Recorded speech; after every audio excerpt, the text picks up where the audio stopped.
আল্লাহ রাব্বুল আলামিন শুধু সৃষ্টি করেন নাই, সৃষ্টি করে হেদায়েত দিয়েছেন, মানুষকে হেদায়েতের রাস্তা বলে দিয়েছেন। সঠিক পথ কোনটি সেই পথের কথাও তিনি পরিষ্কার করে বলে দিয়েছেন।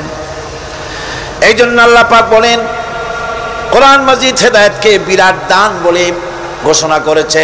মানুষের জন্য যে হেদায়েত আল্লাহ দিয়েছেন তার সবচাইতে বড় দান, জোরে কোন সুবহানাল্লাহ।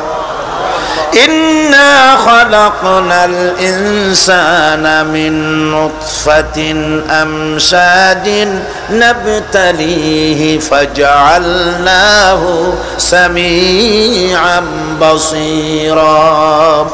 আমি মানুষের মিলিত শুক্র দ্বারা নুতফা দিয়ে আমি মানুষ সৃষ্টি করেছি এবং তাকে একে একে বিভিন্ন স্তর পার করেছি। তাকে শ্রবণ শক্তি দিয়েছি, তাকে দর্শন শক্তি দিয়েছি। ইন্না হাদাইনাহুস সাবিলা ইম্মা শাকিরান ওয়া ইম্মা কাফুরা। নিশ্চয়ই আমি তাদেরকে তাদের কর্মপন্থা প্রদান করেছি, আমি তাদেরকে হেদায়েত দিয়েছি, চলার পথের দিশা দিয়েছি। এখন ইচ্ছে করলে সে কৃতজ্ঞ হতে পারে, ইচ্ছে করলে অকৃতজ্ঞতার পথও অবলম্বন করতে পারে। আমি তাকে হেদায়েত দিয়ে দিয়েছি, পথ দেখিয়ে দিয়েছি। ডান এবং বাম দুটি রাস্তা আল্লাহ পাক দেখিয়ে দিয়েছেন। আসহাবুল ইয়ামিন, আসহাবুল শিমাল, একটা ডানপন্থী আর একটা বামপন্থী। আমাদের দেশে কিছু লোক আছে নাম মুসলমান, কিন্তু বলে যে আমরা বামপন্থী আন্দোলন করি, অথচ সমস্ত ডানপন্থীদের জায়গা হবে জান্নাতে যদি জান্নাতের আমল করতে পারে। ডানপন্থীদের নেতা হচ্ছেন দুনিয়ার সমস্ত পয়গম্বরেরা, আর বামপন্থীদের নেতা হলো শয়তান। বামপন্থীদের নিয়ে শয়তান যাবে কিয়ামতে জাহান্নামে। আল্লাহ পাক রাস্তা বলে দিয়েছে। আল্লাহ রাব্বুল আলামিন বলেন, আলাম নাজআল লাহু আইনাইনি ওয়া লিসানান ওয়া শাফাতাইন ওয়া হাদাইনাহুন নাজদাইন। আমি কি তোমাদের দুটি চক্ষু দেই নাই, দেখার জন্য দুটো চোখ দেই নাই? আমি কি তোমাদেরকে কথা বলার জন্য দুটো ঠোঁট দেই নাই? এরপরে আমি কি তোমাদেরকে ভালো মন্দ বোঝার জন্য আমি কি হেদায়েত দেইনি? ভালো মন্দ সবটা বোঝার জন্য আমি তোমাদেরকে হেদায়েত দিয়েছি। সুতরাং এই হেদায়েতের রাস্তা ছেড়ে দিয়ে তোমরা নিজেদেরকে গোমরাহির মধ্যে ডুবিয়ে দিও না। আমার দেওয়া হেদায়েতের রাস্তায় নিজেদেরকে পরিচালিত করার জন্য প্রচেষ্টা করো। আল্লাহ পাক বলেন, ওয়াল্লাযীনা জাহাদু ফীনা লানাহদিয়ান্নাহুম সুবুলানা ওয়া ইন্নাল্লাহা লামাল মুহসিনিন। যারা আমাকে পাওয়ার জন্য সাধনা করেছে তাদের পথ প্রদর্শন করা আমার জন্য অবশ্য কর্তব্য। অন্য জায়গায় আল্লাহ পাক বলেছেন, ওমান ইয়াত্তাকিল্লাহা ইয়াজআল লাহু মাখরাজা। যে ব্যক্তি আমাকে ভয় করে চলে, আমার প্রতি আশা করে, ভরসা করে, তার জন্য আমি রাস্তা তৈরি করে দিই। সুবহানাল্লাহ। সুতরাং হেদায়েত আল্লাহ পাক দিয়েছে, এমন নয় যে তিনি রাস্তা তৈরি করেন নাই। কোরআন খোদাই হেদায়েতের নাম দিয়েছে হুদা। খোদাই হেদায়েতের নাম কি? হুদা। এই কোরআনের এক নাম হচ্ছে, এই কোরআনের এক নাম কি? কোরআন বলছি, فمن تبع هدايا فلا خوف عليهم ولا هم يحزنون। আমার এই কোরআন, এই হেদায়েত যারা মানবে, এটাকে যারা অনুসরণ করে চলবে, এটার আইন কানুন যারা মেনে চলবে, ওদের জন্য কোনো ভয় নাই, কোনো চিন্তাও নাই, কোনো ভয় নাই, কোনো চিন্তা নাই যারা এই কোরআনের হেদায়েতকে মেনে চলবে। আল্লাহর হেদায়েত হলো সবচেয়ে বড় হেদায়েত। আল্লাহ পাক বলছেন, কুল ইন্না হুদাল্লাহি হুয়াল হুদা ওয়া উমিরনা লিনুসলিমা লিরাব্বিল আলামিন। হে রাসূল, আপনি বলুন, আল্লাহর হেদায়েত হলো সবচেয়ে বড় হেদায়েত। অর্থাৎ আল্লাহ যে রাস্তা দিয়েছেন, আল্লাহ যে কোরআন দিয়েছেন, এর থেকে বড় হেদায়েত মানুষের জন্য আর কিছু হতে পারে না। আল্লাহ পাক বলেন, ওয়ালান তারদা আনকাল ইয়াহুদু ওয়ালান নাসারা হাত্তা তাত্তাবিআ মিল্লাতাহুম কুল ইন্না হুদাল্লাহি হুয়াল হুদা। স্মরণ রাখুন হে নবী, ইহুদিরা খ্রিস্টানেরা কিছুতেই আপনার প্রতি খুশি হবে না যতক্ষণ পর্যন্ত আপনি ইহুদি হবেন অথবা খ্রিস্টান হবেন। ওরা কোনোদিন মুসলমানদের উপরে রাজি হবে না, খুশি হবে না। মনে রাখতে হবে একমাত্র সঠিক পথ ইহুদিদের পথ সঠিক নয়, নাসারাদের পথ সঠিক নয়। আসল পথ হলো আল্লাহ পাকের পথ। কার পথ আসল? আসল রাস্তা, আসল পথটি আল্লাহ পাক কোরআনে কারীমের মধ্যে বিশদভাবে বলে দিয়েছেন। এবং ইহদিনাস সিরাতাল মুস্তাকিমের ব্যাপারে আল্লাহ পাক কোরআনে সাফ করে বলে দিয়েছেন যে আমি এর বিনিময় তোমাদেরকে কোরআন দিলাম। বস্তুত ইহদিনাস সিরাতাল মুস্তাকিম এর জবাব হলো ওয়া ইন্নাল্লাহা রাব্বি ওয়া রাব্বুকুম ফা'বুদুহু হাযা সিরাতুম মুস্তাকিম। নিঃসন্দেহে আল্লাহ তোমাদের এবং আমাদের রব, আর সুতরাং তারই উপাসনা করতে হবে। এটাই দ্বীনের সরল পথ, আর এটা কোনো নতুন পথ নয়। আল্লাহ যে পথটা দিয়েছেন রাসূল করিম সাল্লাল্লাহু আলাইহি ওয়াসাল্লামের মাধ্যমে, সেটা কি কোনো নতুন পথ? না। কোরআন বলছে এটা নতুন পথ নয়। শারা'a লাকুম মিনাদ-দীন মা ওয়াসসা বিহি নূহান ওয়াল্লাযী আওহাইনা ইলাইকা ওয়া মা ওয়াসাইনা বিহি ইব্রাহিমা ওয়া মূসা ওয়া ঈসা আন আকিমুদ-দীন ওয়া লা তাতাফাররাকু ফীহি। শারা'a লাকুম মিনাদ-দীন, এই দিন তিনি তোমাদের জন্য সেই দিনই মনোনীত করেছেন যা হযরতে নূহ আলাইহিস সালাম এর উপরে তিনি ওসিয়ত করেছেন। যা ওসিয়ত করা হয়েছিল, নসিহত করা হয়েছিল হযরতে নূহ আলাইহিস সালামের প্রতি, তিনি মনোনীত করেছিলেন হযরত নূহ আলাইহিস সালামকে এই দ্বীনকে প্রচার করার জন্য। আর যার উপরে চলার জন্য হযরত ইব্রাহিম, হযরতে মূসা, হযরত ঈসাকে নির্দেশ করা হয়েছিল। তাদের সকলের শিক্ষাই ছিল একটা, যে আল্লাহ পাকের দ্বীনকে প্রতিষ্ঠা করো, আর এই ব্যাপারে কোন রকমই নিজেদের মধ্যে পার্থক্য, মত পার্থক্যের সৃষ্টি করো না। এখন কথাটা আরো ক্লিয়ার করে দেই। ইহদিনাস সিরাতাল মুস্তাকিম চাইছিলাম, আল্লাহ আমাদেরকে একটা সহজ রাস্তা দাও। সেই সহজ রাস্তা বলে দেওয়ার জন্য এসেছে কোরআন। সেই সহজ রাস্তা বলে দেওয়ার জন্য কি এসেছে? যারা বলেন কি? এই কোরআনে কারীম যদি প্রতিষ্ঠিত করা যায় সমাজে, রাষ্ট্রে, ব্যক্তিতে, পরিবারে, কোরআন যদি প্রতিষ্ঠিত করা যায়, তাহলেই মানুষেরা সহজ সরল পথ পাবে।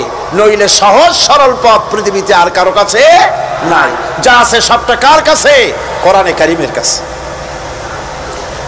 এরপরে আমরা বলি সিরাতাল্লাযীনা আন'আমতা আলাইহিম গায়রিল মাগদুবি আলাইহিম ওয়ালাদ-দাল্লিন। রাস্তার থেকে মানুষেরা মাঠের ভিতরে নামার চেষ্টা করছেন, কিন্তু মানুষকে কষ্ট দেওয়া ছাড়া আর কিছুই হবে না। আমি অনুরোধ করছি, রাস্তা থেকে লোকেরা মাহফিলের ভেতরে ঢোকার চেষ্টা করবেন না। বিরাট রকমের ব্যাঘাত সৃষ্টি হবে। সকলে বসে পড়ুন, যিনি যে জায়গায় আছেন সেখানে বসুন, চাপ সৃষ্টি করবেন না, বসুন। আপনারা দাঁড়ালে আরো বিশৃঙ্খলার সৃষ্টি হবে। কোরআনের মাহফিল, খবরদার বেয়াদবি করবেন না, কেউ দাঁড়াবেন না। যারা দাঁড়িয়েছেন বসেন, আর জোরে সরে জিকির করেন লা ইলাহা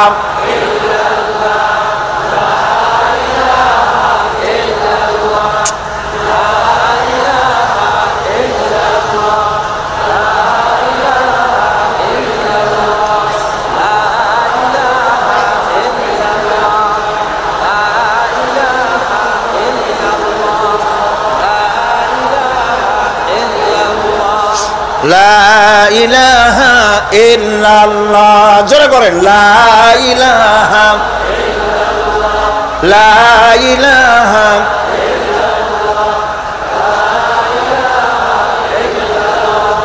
লা ইলাহা ইল্লাল্লাহ মুহাম্মাদুর রাসূলুল্লাহ। আল্লাহ আল্লাহ আল্লাহ আল্লাহ আল্লাহ আল্লাহ আল্লাহ আল্লাহ। আরো জোরে করেন।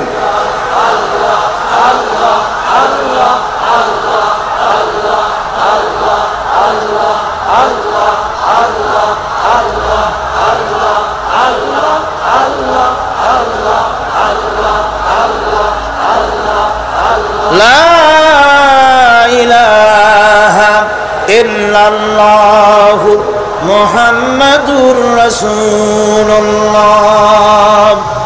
বন্ধুগণ, এত বড় বিশাল মাহফিল, পুলিশ আর্মি কেউ এটাকে কন্ট্রোল করতে পারবে না। এটাকে কন্ট্রোল করার দায়িত্ব আল্লাহ পাকের। কার দায়িত্ব? আল্লাহর কাছে সাহায্য চাই। আল্লাহ পাক কোরআনের মাহফিল, কোরআন শোনার জন্য মানুষের কাছে সহজ করে দাও, জোরে কোন আমিন। প্রচন্ড রকমের মানুষের চাপ সৃষ্টি হয়েছে। আপনারা রাস্তা থেকে মানুষকে চাপাচাপি করবেন না, সবাই বসেন, হাঁটতে চেষ্টা করবেন না। এত বড় মাহফিল, আপনি হাঁটিয়া মানুষকে কষ্ট দিবেন না। যারা যেখানে দাঁড়ায়ছেন সেখানে বসেন, বরকত হবে। হাঁটলে গুনাহ হবে, হাঁটবেন না। বন্ধুগণ, আমি আজ খুব লম্বা কথা বলবো না, কারণ মানুষের প্রচন্ড, অতীতের যে কোনো বছরের তুলনায় প্রচন্ড চাপ সৃষ্টি হয়েছে মানুষের। আমি কথা গোছায় আনতেছি। সিরাতুল মুস্তাকিম, এজন্য মডেল দরকার। কার অনুসরণ করব? আল্লাহ পাক শিখায় দিলেন, সিরাতাল্লাযীনা আন'আমতা আলাইহিম। পড়েন সবাই, সিরাতাল্লাযীনা আন'আমতা আলাইহিম গায়রিল মাগদুবি আলাইহিম ওয়ালাদ-দাল্লিন। আয় আল্লাহ, অনুগ্রহপ্রাপ্ত দল, সেই রাস্তা, অনুগ্রহপ্রাপ্তদের রাস্তা চাই। তোমার মনোনীত ব্যক্তি, অনুগ্রহপ্রাপ্ত যারা, তাদের পথ অনুসরণ করতে চাই। এই অনুগ্রহপ্রাপ্ত দল কারা, সে কথা কোরআন শরীফে বলা হয়েছে। আল্লাহ রাব্বুল আলামিন বলেন, وَمَن يُطِعِ اللَّهَ وَالرَّسُولَ فَأُولَئِكَ مَعَ الَّذِينَ أَنْعَمَ اللَّهُ عَلَيْهِمْ مِنَ النَّبِيِّينَ وَالصِّدِّيقِينَ وَالشُّهَدَاءِ وَالصَّالِحِينَ وَحَسُنَ أُولَئِكَ رَفِيقًا। আর যে ব্যক্তি আল্লাহ এবং রাসূলের আনুগত্য স্বীকার করলো, নিঃসন্দেহে সে অনুগ্রহপ্রাপ্তদের সঙ্গী হলো। সেই অনুগ্রহপ্রাপ্ত কারা? নবীয়িন। 4 শ্রেণীর লোক। কয় শ্রেণী? বলেন সবাই, কয় শ্রেণী? নবীয়িন, সিদ্দিকিন, শুহাদা, সালিহিন। এই 4 শ্রেণীর লোক হচ্ছে আল্লাহ পাকের অনুগ্রহপ্রাপ্ত লোক। কারণ আলহামদুলিল্লাহ, এরাই হলো অনুগ্রহপ্রাপ্ত দল। এখন নবী কারা? নবী হচ্ছেন যারা নাকি আল্লাহ পাকের কাছ থেকে ওহী প্রাপ্ত হয়েছেন, নিখিল মানুষের চিরন্তন শান্তি এবং কল্যাণের জন্য আল্লাহ পাকের নিকট থেকে সত্যের বিধান লাভ করেছেন। তারাই হচ্ছেন নবী, যারা আল্লাহ পাকের কাছ থেকে ওহী প্রাপ্ত হয়েছেন। আর নবীরা হচ্ছেন মাসুম, নবীরা হচ্ছে বেগুনাহ। নবীদের কোনো ভুল নাই, নবীদের কোনো গুনাহ নাই। কারণ সুবহানাল্লাহ, এই পৃথিবীর মধ্যে সুপার কোয়ালিটির মানুষ, সর্বশ্রেষ্ঠ মানুষ কারা? নবীরা। সর্বশ্রেষ্ঠ মানুষ কারা? এখানে আবার এক শ্রেণীর লোকেরা বলে যে নবীরে মানুষ কওয়া যাবে না। আছেন এমন লোক, নবীরে মানুষ কওয়া যাবে না। কেন? কেন? নবীর সম্মান কত। আচ্ছা, নবীরে মানুষ বলবো না তো বলবোটা কি? নবীরা কি ফেরেশতা? যদি ফেরেশতা বলি তাহলে কি নবীদের মর্যাদা বাড়ানো হলো? বলেন আপনারা, বাড়ানো হলো? তাহলে নবীদেরকে কি বলবো? তারা কি জেন? যদি জেন বলি তাহলে তাতে কি মর্যাদা বাড়বে? সবচাইতে মর্যাদা বেশি কার? মানুষের। সুতরাং এক শ্রেণীর লোকেরা খামোখাই আলেম নামধারী লোক, অথচ নবীকে মানুষ বলতে রাজি না। কোরআনে কারীম সাফ করে আল্লাহ পাক পরিষ্কার করে বলেছেন, قُلْ إِنَّمَا أَنَا بَشَرٌ مِثْلُكُمْ يُوحَى إِلَيَّ أَنَّمَا إِلَٰهُكُمْ إِلَٰهٌ وَاحِدٌ। নবী বলুন, আমি তোমাদের মতো মানুষ, আমার উপরে ওহী আসে, ইন্নামা আনা বাশারুম মিসলুকুম, তোমাদের মতো মানুষ। একটু ভালো করে বিষয়টা বোঝেন। আরো বলেছি আমি, আজকে আবার স্মরণ করায় দেই। আল্লাহ শিখাই দিচ্ছেন, বলুন আমি তোমাদের মতো মানুষ, ফেরেশতা নই, জিন নই, আমার কাছে ওহী আসে। পার্থক্য এখানে। তবে আরো পার্থক্য আছে, সেটা হচ্ছে আমরা হচ্ছি সাধারণ মানুষ, নবীরা হচ্ছেন অসাধারণ মানুষ। সুবহানাল্লাহ। আমরা হচ্ছি মানব, রাসূল আল্লাহর পয়গম্বররা হচ্ছেন মহামানব। কথা বুঝে আসছে? তার মানে হলো আমরা সাধারণ মানুষ। সাধারণ মানুষেরা গুনাহ করতে পারে, ভুল করতে পারে, সব রকমের গুনাহ করতে পারে। নবীরা কোনো গুনাহ করতে পারেন না। আল্লাহ পাক তাদের দিয়ে গুনাহ করান না। আল্লাহ পাক ফেরেশতা দিয়ে, আপন কুদরত দিয়ে নবীদেরকে হেফাজত করেন। সুবহানাল্লাহ। সুতরাং এই কথা বিশ্বাস করতে হবে, সমস্ত নবীরা হচ্ছেন মানুষ। নবীদের আদর্শই কেবলমাত্র আদর্শ, সেই আদর্শকেই গ্রহণ করতে হবে, তাকেই একমাত্র নেতা হিসাবে গ্রহণ করতে হবে। আমার নেতা বলতেও রাজি না। মুশকিল কি এক জায়গায়?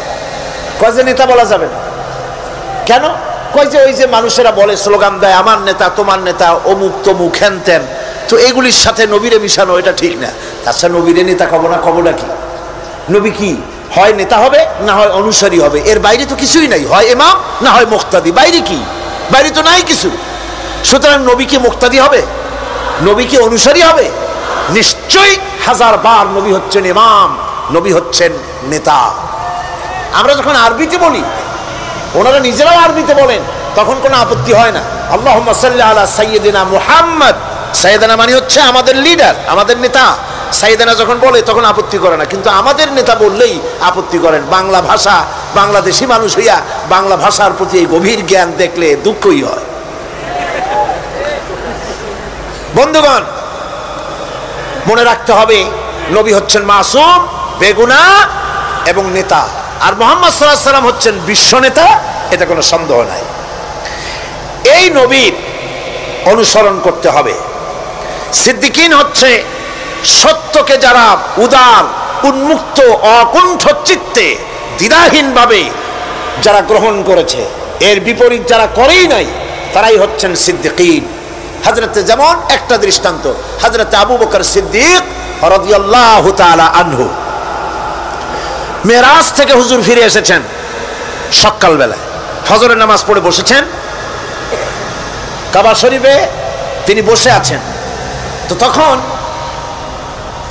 আবু জাহেল আসছে, এসে বলছে, মুহাম্মদ সাল্লাল্লাহু আলাইহি ওয়াসাল্লাম, প্রত্যেক দিনই তো নতুন নতুন কথা কও, আজকে কোনো নতুন কথা আছে? হুজুর বলেন, হ্যাঁ নতুন কথা আছে। কি? বলে, এই তো শেষ রাত্রে জিবরাইল আসছিল, আমারে নিয়ে গেল বাইতুল মুকাদ্দাসে, জেরুজালেমে গিয়ে নামাজ পড়লাম, ওইখান থেকে মহাকাশ পাড়ি দিলাম, 7 আকাশ পাড়ি দিলাম, সিদরাতুল মুনতাহা গেলাম, আরশে আজিম ভ্রমণ করলাম, আল্লাহর সাথে কথা কইলাম, জান্নাত জাহান্নাম দেখলাম, তারপরে আবার এই আইসা নামাজ পড়িয়া তোমাদের সাথে কথা বলতেছি। আবু জাহেল কয় যে, খাইস যাও, মাথাটা একটু ভালো ছিল, এখন তাও সর্বনাশ হয়ে গেছে। কয়, মুহাম্মদ সাল্লাল্লাহু আলাইহি ওয়াসাল্লাম, তুমি যা বললা এই কথাটা আমি কি হুবহু মানুষের কাছে বলবো? হুজুর বলছেন, অবশ্যই বলো গিয়ে। আবু জাহেল চিন্তা করলো, দিস ইজ দ্য মোমেন্ট, এটাই হলো আসল সুযোগ পেয়ে গেছে মানুষকে বিভ্রান্ত করার জন্য। সবার আগে ছুটে চললো হযরত আবু বকর রাদিয়াল্লাহু তাআলা আনহুর বাড়িতে, যে বলছেন, আবু বকর শুনেছো? বলে, কি? মুহাম্মদ সাল্লাল্লাহু আলাইহি ওয়াসাল্লাম এইরকমের কথা বললো, বেচারার মাথাটা যাও ভালো ছিল, শেষ। হুজুর বলছেন, আবু জাহেল, আমার রাসূল কি এরকম বলেছেন?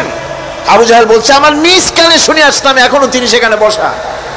হযরত আবু বকর বলেন, আবু জাহেল, আমার আল্লাহর নবী তিনি যদি এরকম কথা বলে থাকেন, তাহলে আমি কোনো সন্দেহ পোষণ করি না, অবশ্যই আল্লাহ রাব্বুল আলামিনের হাবিব যা বলেছেন তা সত্য।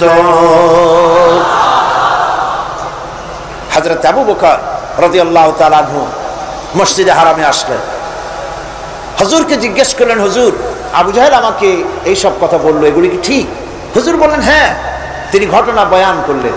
হযরত আবু বকর বললেন, হে রাসূল, আপনি যা বলেছেন সত্য বলেছেন, আপনার মেরাজ ঠিক হয়েছে, সঠিক হয়েছে, সন্দেহ নাই। হুজুর বলেন, আবু বকর, তুমি তো শুধু আবু বকর নাও, তুমি সিদ্দিক।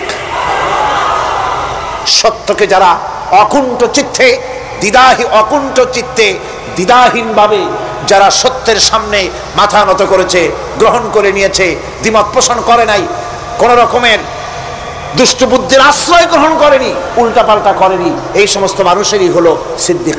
সিদ্দিক আর এদের দলকেই সিদ্দিকিন বলা হয়। তাহলে নবিয়্যিন, সিদ্দিকিন এনারা হচ্ছেন নেয়ামত প্রাপ্ত। 3 নম্বরে হচ্ছে শুহাদা, সত্যকে যারা যারা সত্যের সাক্ষী দিয়েছে, সত্যের সাক্ষ্যদাতা। সত্য হচ্ছে ইসলাম। সত্য কি? ইসলাম। সত্য হচ্ছে আল্লাহ, সত্য হচ্ছে নবী, সত্য হচ্ছে কোরআন, সত্য হচ্ছে হাদিস। এই মহাসত্যকে যারা স্বীকৃতি দিয়েছে, নিজেদের কথা দিয়ে, কাজ দিয়ে, ধন দিয়ে, সম্পদ দিয়ে, এমনকি নিজের জীবনটা এই রাস্তায় বিলিয়ে দিয়ে মহাসত্যের চিরস্থায়ী সাক্ষী দিয়ে দুনিয়া থেকে যারা বিদায় হলেন, ওনারা হচ্ছেন শহীদ। আজ রাস্তাঘাটে শহীদ হয়, যার তার নামের আগে শহীদ বসায় দেয়। শহীদ এত সোজা জিনিস নয়। আল্লাহর রাস্তায়, ধর্মের জন্য, ইসলামের জন্য, আল্লাহর জন্য, কোরআনের জন্য, রাসূলের জন্য যারা জীবন দেন, তারাই হচ্ছে শহীদ। এই শহীদদের মর্যাদা আল্লাহ রাব্বুল আলামিন এত বেশি মর্যাদা দান করেছেন। শহীদদের মর্যাদা আল্লাহ পাক দিয়েছেন, কিয়ামতের দিন শহীদদের কোনো বিচার করা হবে না। আল্লাহ রাব্বুল আলামিন শহীদদেরকে বিনা বিচারে জান্নাত দিয়ে দিবেন। শহীদের বিশাল মর্যাদা, বিরাট মর্যাদা। এই শহীদ শাহাদাতের তামান্না প্রত্যেক মুসলমানের ভিতরে থাকতে হবে। হুজুর বলেছেন, শহীদি মওতের যন্ত্রণা পিঁপড়ায় কাটার যন্ত্রণার চাইতে বেশি কিছু নয়। শাহাদাত হচ্ছে এপারে মওত আর ওপারে আল্লাহর সঙ্গে দেখা হয়ে যাবে। শহীদি মওত হচ্ছে আল্লাহর সঙ্গে দেখা করার একটা সেতু বন্ধন, একটি সেতু, একটি ব্রিজ, একটা পুল, একটা সাঁকো। এপারে দুনিয়া, ওপারে আল্লাহ পাকের সঙ্গে দেখা হবে। সুবহানাল্লাহ। ভাইরা, ইসলামের জন্য যারা জীবন দিলেন, যারা শাহাদাত বরণ করলেন, তারা জাতির সম্মানের পাত্র। সেই সম্মান, সেই মর্যাদা আল্লাহ রাব্বুল আলামিন শহীদদের প্রদান করেছেন। হযরত আব্দুল্লাহ জুলবাজাদাইন, যার কথা বুখারীতে লেখা হয়েছে। সুবহানাল্লাহ। যুবক মানুষ, ইসলাম কবুল করেছেন। ইসলাম কবুল করতে গিয়ে বাড়ি ঘর, জায়গা জমি কিছুই ছিল না। ছোট্ট অবস্থায় বাবা মারা গেছে, চাচার ঘরে লালিত পালিত হচ্ছিলেন। এরপরে রাসূলের প্রতি ঈমান আনবেন, চাচার ভয়তে পারেন না। হুজুর হিজরত করলেন। আব্দুল্লাহ, তার নাম ছিল আব্দুল উজ্জা। তিনি চলে গেলেন চাচার কাছে। চাচা গো, মুহাম্মদ সাল্লাল্লাহু আলাইহি ওয়াসাল্লাম আল্লাহর নবী, ব্যাপারে তোমার মত কি? তিনি বলেন, আমারও তো তাই মনে হয়। যদি তাই মনে হয়, তার উপর ঈমান আনবেন কিনা? চাচা বলে, না, কখনো ঈমান আনবো না। ভাতিজা বলতেছেন, চাচাজি, বছরের পর বছর ধরে অপেক্ষা করতেছিলাম, আমি আপনার অধীনে আছি বলে ইসলাম কবুল করতে পারি নাই। আমার ইচ্ছা ছিল আপনি আগে করবেন, তারপরে আপনাকে দেখা দেখি আমি করব। কিন্তু আপনি যখন ইসলাম কবুল করলেন না, আর করবেন না বলে যখন ঘোষণা দিলেন, আপনাকে উপস্থিত রেখে আমি ঘোষণা দিলাম, লা ইলাহা ইল্লাল্লাহু মুহাম্মাদুর রাসূলুল্লাহ। চাচা বলছে, ভাতিজা, এর পরিণাম জানো? কয়, না, জানি না। এর পরিণাম হচ্ছে তুমি আমার বাড়িতে থাকো, আমার বাড়ি ছাড়তে হবে। বললেন, রাজি আছি। উট, ছাগল, ভেড়া, ঘোড়া যা দিছি ছাড়তে হবে। বলছে, রাজি আছে। চাচা বলছে, শুধু তাই নয়, পরনে যে লুঙ্গি আছে, গায়ে যে জামা আছে, আমার পয়সার লুঙ্গি জামা ছাড়তে হবে। ভাতিজা বলছে, ঈমানের জন্য যা চাও সব ছাড়িয়ে দেব। জামা লুঙ্গি খুলে ফেলে দিয়ে দিলেন। হাদিস। তিনি চলে গেলেন মায়ের কাছে ওই অবস্থায়। মা এই যুবক ছেলেকে উলঙ্গ অবস্থায় দেখে 2 হাত দিয়ে নিজের চোখ চেপে ধরেছেন। বাবা, তোমার এই অবস্থা কেন? ছেলে বলছেন, মা, ঈমান আনার কারণে আমার এই অবস্থা হয়েছে। মা বলে বাবারে কি চাও আমার কাছে?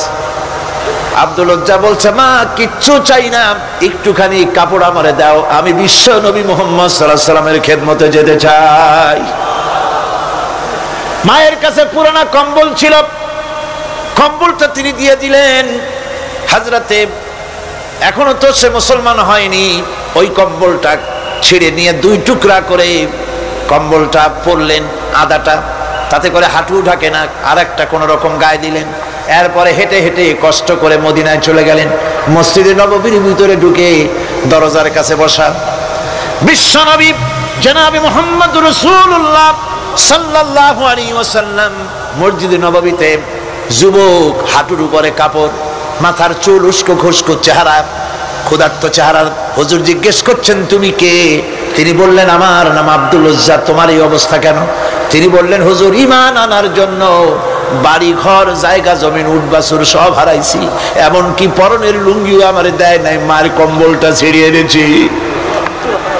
নবীজি আসহাবে সুফফার ভিতরে তাকে বসতে দিলেন, তাকে থাকতে দিলেন, আর বললেন তারে কোরআন শরীফ শিখাবা। আব্দুল উজ্জাকে হুজুর বললেন তোমার নাম উজ্জা নয়, তোমার নাম আব্দুল্লাহ। হাদিস শরীফে এসেছে আল্লাহর কাছে দুইটা নাম বেশি প্রিয়, একটা হচ্ছে আব্দুল্লাহ আর একটা হচ্ছে আব্দুর রহমান। মুসলমান হলেন, এরপরে আসহাবে সুফফার মধ্যে বসে আছেন, কোরআন শরীফ জোরে জোরে তেলাওয়াত করেন। আসহাবে সুফফা রাসূলের কাছে নালিশ করলেন, অভিযোগ করলেন হুজুর এই আব্দুল্লাহর কোরআন শরীফ এত জোরে পড়ে, তার চিল্লানির জ্বালায় আমরা বিশ্রাম করতে পারি না। নবীজি বললেন সাহাবীরা আব্দুল্লাহকে বেশি করে চিল্লাইতে দাও, বাধা দিও না, কারণ তার ঈমান বড় দামের ঈমান হয়েছে, ঈমান আনতে গিয়ে কিছু আনতে পারে নাই, তাকে বাধা দিও না, প্রাণ ভরে চিল্লাইতে দাও, জোরে জোরে পড়তে দাও। ইতিমধ্যে তাবুকের যুদ্ধের রণদামামা বেজে উঠেছে। রোমান সৈন্যরা হুজুরের সঙ্গে যুদ্ধ করবে, জিহাদ করবে, ইসলামকে পরাজিত করার জন্য তারা আক্রমণের প্রস্তুতি নিল। নবীজি রোমানদের সঙ্গে লড়াই হবে বলে সাহাবায়ে কেরামদের কাছে সাহায্য চাইলেন, যার কাছে যা আছে অস্ত্রপাতি জমা করো, টাকা দাও, পয়সা দাও। সবাই মিলে দিতে লাগলেন। দিতে দিতে মহিলারা গলার হার, নাকের ফুল, কানের দুল হুজুরের সামনে স্তূপ হয়ে গেছে, টাকা কড়ি সোনা দানা সব শুদ্ধ। হুজুর বলছেন সাহাবীরা সবাই তো সব জিনিস দিলে, আমার আবু বকররে দেখি না কেন? হযরত আবু বকর রাদিয়াল্লাহু তাআলা আনহু একটা পিলারের আড়ালে দাঁড়ানো ছিলেন। হুজুরের ডাক শুনে তিনি আসলেন, হাতে ছোট্ট একটা থলি, চোখে পানি। থলিটা হুজুরের হাতে তুলে দিলেন। হুজুর থলি ছাড়লেন, দেখা গেল কয়েকটা দিরহাম আর কয়েক কেজি গম, আর কিছু নাই। হুজুর তাকালেন, দেখছেন আবু বকর রাদিয়াল্লাহু তাআলা আনহু চোখের পানিতে দাড়ি ভিজে ভিজে পড়তেছে। হুজুর বললেন আমার সাহাবীরা আজ তোমরা সকলে মিলে যে দান করেছো, সেই দানের তুলনায় আবু বকর যে দান করেছে আল্লাহ রাব্বুল আলামিনের কাছে তা বেশি মূল্য হয়েছে। মনের মধ্যে অনেকের প্রশ্ন জাগলো, কেমন করে তা হলো? আমরা এত এত দিলাম। হুজুর জিজ্ঞেস করলেন ও সাহাবী তুমি কত দিয়েছো, বাড়ি কত আছে? তিনি বললেন এত দিছি, এত আছে। তুমি কত দিয়েছো, কত রেখে এসেছো? প্রত্যেকে এরকম বলল। হযরতে ওসমান, হযরতে ওমর, হযরতে আলী রিদওয়ানুল্লাহ তাআলা আলাইহিম আজমাইন তারাও বললেন অর্ধেক এনেছি, অর্ধেক থুয়ে আসছি, 2 ভাগ এনেছি, 1 ভাগ রেখে আসছি। সব শেষে নবীজি হযরত আবু বকর রাদিয়াল্লাহু তাআলা আনহুকে প্রশ্ন করলেন, আবু বকর তুমি কি এনেছো আর বাড়ি কি রেখে এসেছো? হযরত আবু বকর বলেন ইয়া রাসূলুল্লাহ, ইয়া হাবিবাল্লাহ, আমার বাড়িতে জাগতিক সম্পদ বলতে যা বুঝায় সবটুকু এনে নবীজির কদম মোবারকে দান করে দিয়েছি। আবু বকরের ঘরে এখন আল্লাহ আর তার রাসূল ছাড়া কোনো জিনিস বাকি নাই, যা ছিল সব এনেছি। হুজুর জিহাদে রওনা হলেন 30,000 সৈন্য সাথে, 30,000 সৈন্য নিয়ে নবীজি তাবুকের দিকে চললেন। পথের মধ্যে হযরতে আব্দুল্লাহ এসে হুজুরের সামনে দাঁড়ায় গেছেন। আব্দুল্লাহ এসে বলেন ইয়া রাসূলুল্লাহ একটু দাঁড়ান। এই জেহাদে মেয়ে লোক পুরুষেরা সাহাবীরা সবাই প্রাণ ভরে দান করলো, কিন্তু আমি এমন এক বান্দা আল্লাহর কিছুই দিতে পারলাম না। আমার তো দেওয়ার মতো কিছুই নাই হুজুর, আমার দেওয়ার মতো কিছুই নাই। তবে আমি আপনার কাছে দোয়া চাই, আপনি দোয়া করুন আমি যেন এই যুদ্ধে, এই জিহাদের ময়দানে আমি যেন শহীদ হতে পারি। নবীজি বললেন একটু বাকল নিয়ে আসো গাছের। একটা গাছের বাকল আনা হলো। এই বাকলটা হুজুর নিজ হাতে আব্দুল্লাহর হাতে বাঁধা দিলেন আর বললেন, রব্বুল আলামিন, আমি আব্দুল্লাহর রক্ত কাফিরদের জন্য হারাম করে দিলাম। হযরত আব্দুল্লাহ কেঁদে জারজার হয়ে যাচ্ছেন, বলছেন, ইয়া রাসূলুল্লাহ, আমি চাইলাম শহীদ হব আর আপনি আমার রক্তকে কাফেরদের জন্য হারাম করে দিলেন। হুজুর বলেন, আব্দুল্লাহ রে, এখন যদি তোমার মৃত্যু জ্বরের ভিতর হয়, আল্লাহ রাব্বুল আলামিন তোমারে শাহাদাত নসিব করে দিবেন। তাবুকের ময়দানে হুজুর চলে গেলেন। কয়েকদিন পরে খবর আসলো হুজুরের কাছে, আব্দুল্লাহ কয়েকদিন জ্বর ভোগ করে আব্দুল্লাহ মারা গিয়েছেন। হুজুর বললেন, তার জানাজার ব্যবস্থা করো, কাফন দাফনের ব্যবস্থা করো। ব্যবস্থা হয়ে গেল। রাতের বেলায় দাফন হবে। একজন লোক কবরের কাছে দাঁড়ায় টিম টিম করে একটা আলো নিয়ে দাঁড়ায় আছে, আর একজন লোক কবরের ভিতরে নেমেছেন। দুই ব্যক্তি লাশ দুই হাতে উঁচু করে নিয়ে আসতেছেন কবরের কাছে। যিনি কবরের ভিতরে দাঁড়ানো তিনি বলতেছেন, লাশ বহন করে তোমরা যে দুইজন আনতেছো, লাশের সাথে খবরদার বেয়াদবি করো না, তোমাদের ভাইয়ের সঙ্গে আদব করো। এই বলে কবরের ভিতরে যিনি দাঁড়িয়েছিলেন তিনি লাশটারে ধরলেন। কবরের ভিতরে দাঁড়ায় যিনি লাশ ধরেছেন, লাশকে কবরে শোয়াই দিয়েছেন, তিনি আর কেউ নন, তিনি বিশ্ব নবী মুহাম্মদুর রাসূলুল্লাহ। নিজের হাতে হযরত আব্দুল্লাহকে শোয়াই দিলেন। লাশ বহন করে যে দুইজন আনলেন, তার একজন হলেন হযরত আবু বকর আর একজন হযরত ওমর রাদিয়াল্লাহু তাআলা আনহুমা। আর আলো নিয়ে যিনি দাঁড়িয়েছেন টিম টিম করে জ্বলতেছেন, তিনি হযরত বেলাল। কবরের ভিতরে হযরত আব্দুল্লাহকে শুইয়ে দিয়ে উপরে মাটি দিয়ে নবীজি কবরের দুই দিকে হাত দিয়া আল্লাহ রাব্বুল আলামিনের দরবারে ফরিয়াদ তুললেন, রব্বুল আলামিন, আমি আজকে সন্ধ্যা পর্যন্ত এই আব্দুল্লাহর প্রতি রাজি ছিলাম, খুশি ছিলাম। আল্লাহ গো, তুমি আব্দুল্লাহর প্রতি রাজি হয়ে যাও। হযরত ইবনে মাসউদ রাদিয়াল্লাহু তাআলা আনহু পাশে দাঁড়ানো ছিলেন। চিৎকার দিয়ে কেঁদে কেঁদে বললেন, আয় আল্লাহ তাআলা, এই কবরের ভিতরে আজকে আব্দুল্লাহর লাশটা না হইয়া যদি আমার লাশ হতো, আমার ভাগ্যটা খুলে যেত। শহীদের মর্যাদা আল্লাহ পাকের কাছে সব থেকে বেশি। এই শহীদের পথ নিয়ামত প্রাপ্তদের পথ। যারা নিয়ামত পেয়েছে পৃথিবীতে, নবীজিন, সিদ্দিকিন, শুহাদা, এরাই হচ্ছেন নিয়ামত প্রাপ্ত। আল্লাহর রাস্তায় জীবন দেওয়ায় যে মজা, পৃথিবীতে আর কোনো কিছুতে সেই মজা নাই। হযরত ওমর রাদিয়াল্লাহু তাআলা আনহু দোয়া করতেন, আল্লাহুম্মা রযুকনি শাহাদাতান ফি সাবিলিক ওয়াজআল মাউতি ফি বালাদি রাসূলিক। আয় আল্লাহ, তুমি আমাকে শাহাদাতের মত আমাকে দান করো। শাহাদাতের তামান্না প্রত্যেকটি মুসলমানের ভেতরে থাকতে হবে। শহীদ হওয়া যাবে ইসলামের জন্য। সময় হয়তো আসতে পারে, হয়তো এমন সময় আসতে পারে যখন কোরআনের মর্যাদাকে টিকে রাখার জন্য, সুন্নতে নববীকে টিকে রাখার জন্য জান দেওয়া লাগতে পারে। তখন কি আপনারা জীবন দিতে পারবেন?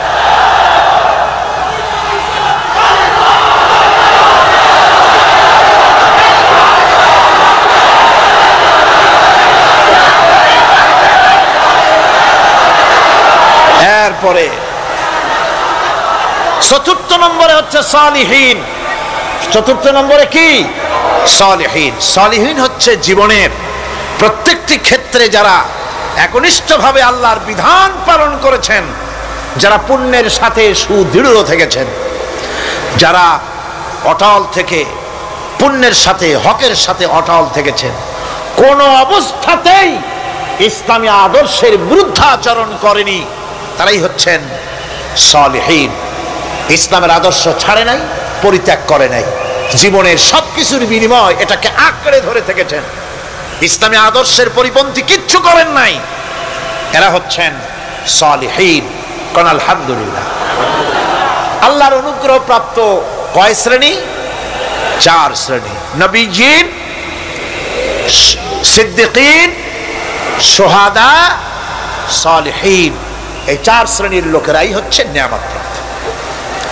আমরা বলেছি সিরাতাল্লাযীনা আন'আমতা আলাইহিম গায়রিল মাগদুবি আলাইহিম ওয়ালাদ-দাল্লিন। নিয়ামত প্রাপ্তদের পথ চাই, অনুগ্রহ প্রাপ্তদের পথ, আর অভিশপ্ত পথভ্রষ্টদের পথ আমরা চাই না, আমরা পরিহার করে চলবো। এটা একটু ওয়াদাও বটে। যারা অভিশপ্ত, যারা পথভ্রষ্ট, ওরা কারা? মাগদুব এবং দল্লিন। মাগদুব হচ্ছে অভিশপ্ত, দল্লিন হচ্ছে পথভ্রষ্ট। দুনিয়ার সমস্ত মুফাসসিরিন, মুহাদ্দিসিন সব একমত, মাগদুব হচ্ছে ইহুদিরা। মাগদুব কারা? বলেন না কারা? আর দল্লিন, অভিশপ্ত কারা? খ্রিস্টানেরা। বলেন কারা? একটুখানি জোরে সোরে দরুদ শরীফ পড়েন। সালাতুন ইয়া রাসূলুল্লাহ আলাইকুম, সালামুন ইয়া হাবিবাল্লাহ আলাইকুম। জোরে পড়েন।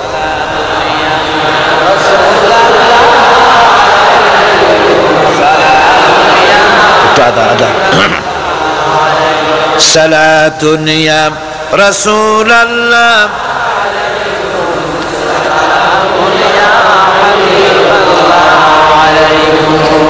ভাইরা, ইহুদিদের অভিশপ্ত হওয়ার কারণটা কি? আল্লাহ রাব্বুল আলামিন বলেন, শোনো কারণ কি। وَضُرِبَتْ عَلَيْهِمُ الْمَسْكَنَةُ ذَلِكَ بِأَنَّهُمْ كَانُوا يَكْفُرُونَ بِآيَاتِ اللَّهِ وَيَقْتُلُونَ الْأَنْبِيَاءَ بِغَيْرِ حَقٍّ ذَلِكَ بِمَا عَصَوْا وَكَانُوا يَعْتَدُونَ। তাদের উপর দারিদ্র এবং অসহায়তার অভিশাপ বর্ষিত হয়েছে। এর কারণ হলো তারা আল্লাহ পাকের আয়াতকে অস্বীকার করেছে, তারা অকারণে আল্লাহর নবীদেরকে হত্যা করেছে এবং প্রত্যেকটি ব্যাপারে আল্লাহর শরীয়তের সীমা লঙ্ঘন করেছে। যুরিবাত আলাইহিমুল যিল্লাতু ওয়াল মাসকানা ওয়া বাউ বিগাদাবিন মিনাল্লাহ। আল্লাহ পাক বলেছেন, চিরকাল ইহুদিরা অভিশপ্ত, তাদের কোন আবাসস্থল হবে না, সারা জীবন ঘুরে বেড়াবে। আপনারা বলবেন, কই ঘুরে বেড়ায় না তো, তাদের তো জায়গা হইছে জেরুজালেমে, ইসরায়েলে, সেখানে তারা জায়গা করে নিয়েছে। তাহলে এটা কেমন হলো? এটা এইভাবে হচ্ছে, ওখানে তাদেরকে প্রতিষ্ঠিত করেছে আমেরিকা, ঠিক কিনা? আল্লাহ পাক কোরআন শরীফের মধ্যে বলেছেন, যদিও মানুষের সাহায্যে কোনো জায়গায় তাদেরকে আল্লাহর ইচ্ছায় অথবা মানুষের সাহায্যে কোথাও যদি জায়গা হয়, অপমানের জীবন যাপন করতে হবে সারাটা জীবন, কিয়ামত পর্যন্ত দুঃখে দুঃখে মরতে হবে, দেশে দেশে ঘুরে বেড়াতে হবে ভিক্ষুকের মতো। সে অবস্থাই হয়েছে। আমেরিকা ওদের উপর থেকে হাত উঠায় নিক, মধ্যপ্রাচ্যের আজকের 20 ফোড়া ইসরায়েল, আমেরিকা যদি তাদের রুবুবিয়াতে প্রতিপালনের হাতটা উঠায় নেয়, তাহলে আরব দেশে যত লোক আছে যুদ্ধ করা লাগবে না, এক পাশে গিয়ে পেশাব করলে ভাইসিয়া লোহিত সাগরে চলে যাবে। সুতরাং এই ইহুদিদের পথ অনুসরণ করা যাবে না। ইহুদিরা অপরাধ করছিল কি? একটু আগেই বললাম, তারা আল্লাহর আয়াতকে অস্বীকার করেছে, তারা নবীদেরকে হত্যা করেছে, এটাই হলো তাদের অপরাধ। তারা শরীয়তের ব্যাপারে বাড়াবাড়ি করেছে। আর খ্রিস্টানরা, তাদের অপরাধ কি? তাদের অপরাধ হচ্ছে তারা আল্লাহর বিধানের উপরে তারাও বাড়াবাড়ি করেছে। তারা নিজেদের আল্লাহর বিধান বাদ দিয়ে নিজেদের মন গড়া জীবন যাপন শুরু করেছে। তারা ঈসা আলাইহিস সালামকে আল্লাহর ছেলে বানাইছে। তারা মদ খায়, তারা জিনা করে, তারা শুকর খায়। তাদের উপরে শরীয়তকে সম্পূর্ণ বুড়ো আঙ্গুল দেখায়া তারা মুশরিকের চাইতেও খারাপ হয়ে গিয়েছে, ঠিক কিনা? এরা হিন্দুরা কখনো বলে না যে আল্লাহর ছেলে মেয়ে আছে, বলে নাকি? কিন্তু ওরা আল্লাহর ছেলে বানাইছে, মেয়ে বানাইছে, বউ বানাইছে। নাউজুবিল্লাহ। আমেরিকায়, ইংল্যান্ডে, সেসব জায়গায় গির্জায় আজ আর খ্রিস্টান যাওয়ার লোক নাই। সপ্তাহে একদিন ইবাদত করে, সানডে। সেই সপ্তাহের একদিন ইবাদত করতে লোক পাওয়া যায় না। সেদিন তারা ফুর্তি নাট্যি করার জন্য বউ বাচ্চা নিয়ে, মদ টদ নিয়ে, সিবেচে গিয়ে কাপড় চোপড় ভালাইয়া যা খুশি তাই করে। তারা মসজিদে আসে না, কি বলে, গির্জায় যায় না।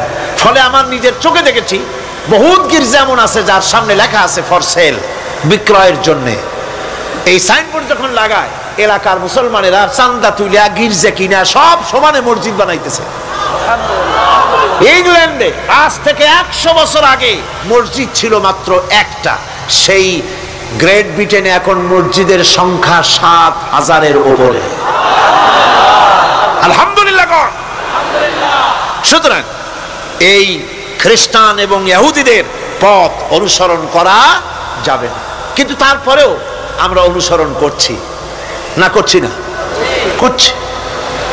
বিশ্বকবি, কবি সম্রাট আল্লামা ডক্টর ইকবাল রহমাতুল্লাহ আলাইহি সুন্দর করে বলেছেন, ওয়াদার মে হো তুম নসারা তু তামাদ্দুন মে হনুদ, ওয়াদার মে হো তুম নসারা তু তামাদ্দুন মে হনুদ, ये मुसलमान हैं जिन्हें देख के शर्माए यहूद। চাল চলনে হিন্দু তুমি, বেশভূষাতে খ্রিস্টান, মুসলমান এই যারে দেখে ইহুদ করে লজ্জা জ্ঞান। তুমি নাকি মুসলমান? কাপড় চোপড় দেখলে মনে হয় তুমি তো খ্রিস্টান, জামা কাপড় তোমার অবস্থা দেখলে মনে হয় তুমি খ্রিস্টান, তোমার ওঠা বসা, বিয়ে শাদী, সংস্কৃতি দেখলে মনে হয় তুমি হিন্দু, আর তোমার লেনদেন দেখলে ইহুদিরা পর্যন্ত তোমাকে ঘৃণা করে। কথা ঠিক কিনা? কথা ঠিক কিনা? এই হলো মুসলমানদের অবস্থা। সুতরাং আল্লাহ পাক বলছেন ইহুদিদেরকে ছাড়তে হবে, খ্রিস্টানদের অনুকরণ ছাড়তে হবে। ইহুদি খ্রিস্টান সকলের অনুকরণ ছেড়ে দিয়ে নিয়ামত প্রাপ্ত ওই 4 শ্রেণীর লোকের অনুসরণ করতে হবে, তাহলেই খাঁটি মুসলমান হওয়া যাবে। বল আলহামদুলিল্লাহ। এই হলো সূরা ফাতিহা, যা গত আজকের দিন সহ 5 দিন আমরা আলোচনা করলাম। বল আলহামদুলিল্লাহ। এখন এই সূরা ফাতিহাকে আমি আপনাদের পকেটে উঠাই দিতে চাই, যাতে করে মনে থাকে। 5 দিনের অনেক কথা এক জায়গায় করে দিলে মনে করতে সুবিধা হবে, ঠিক কিনা? মনে রাখতে সুবিধা হবে। সূরা ফাতিহা আয়াত কয়টা? এই 7টি আয়াতের 7টি শিক্ষা আছে। সূরা ফাতিহার শিক্ষা 1, সকল প্রশংসা কেবলমাত্র হাদিস শরীফে এসেছে, ইদা মুদিহাল ফাসিকু ইহতাজ্জাতিল আরশ। যখন কোন ফাসিকের প্রশংসা করা হয়, যে ব্যক্তি নামাজ পড়ে না, রোজা করে না, দিন মানে না, ঈমান নাই, চরিত্র নাই, এমন লোককে যখন প্রশংসা করা হয়, আল্লাহ পাকের আরশ গোসায় থরথর করে কাঁপতে থাকে। সুতরাং সমস্ত প্রশংসা হবে কার? পার্লামেন্টে যখন বাজেট বক্তৃতা হলো, বাজেটের উপরে 39 ঘন্টা আলোচনার সুযোগ এলো। আমি দেখলাম প্রত্যেকেই আলোচনার সময় বলছেন, আমি স্মরণ করছি সহস্র বছরের অমুক, শ্রেষ্ঠ অমুক, আমার নেতা অমুক, এভাবে বলছে। প্রত্যেকেই দাঁড়িয়ে বলছে আমি স্মরণ করি অমুক আর তমুক। আমি খুব চিন্তায় পড়ে গেলাম, আহারে, পৃথিবীর 2য় বৃহত্তম মুসলিম দেশ, আমার আল্লাহর নাম উঠছে না। আমি সময় পেলাম 25 মিনিট। তথ্য মন্ত্রণালয়ের কলিজা তো পুঁটি মাছের মতো বড়, সেই জন্য আমার বক্তব্য তারা দেয় নাই। ওই 25 মিনিটে আমি যে আলোচনা করেছি, আমি প্রথম দাঁড়ায়া আমার তৃপ্তি মনে হয় এই রকমের তৃপ্তি আমার কখনো নিকট বর্তমানে কোনোদিন হয়েছে কিনা আল্লাহই জানে। ওই দিন আমি যা তৃপ্তি পেয়েছি, আমি দাঁড়িয়ে বললাম নাহমাদু নুসাল্লি আলা হামদ সানা কুইয়া, তারপরে বললাম আমি স্মরণ করছি হৃদয়ের সবটুকুন আবেগ উজাড় করে, জীবনের সব শ্রদ্ধা একত্রিত করে আমি স্মরণ করছি। যখন বলছি দেখি দুই দিকের মানুষ হতচকিত হয়েছে, কার নাম কই।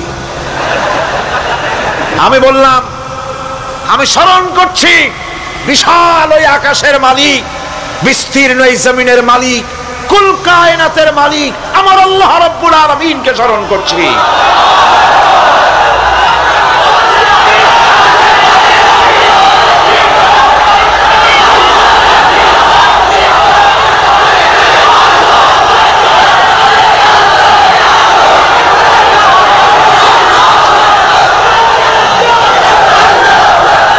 সুতরাং আমি দারুণ তৃপ্তি পেয়েছি।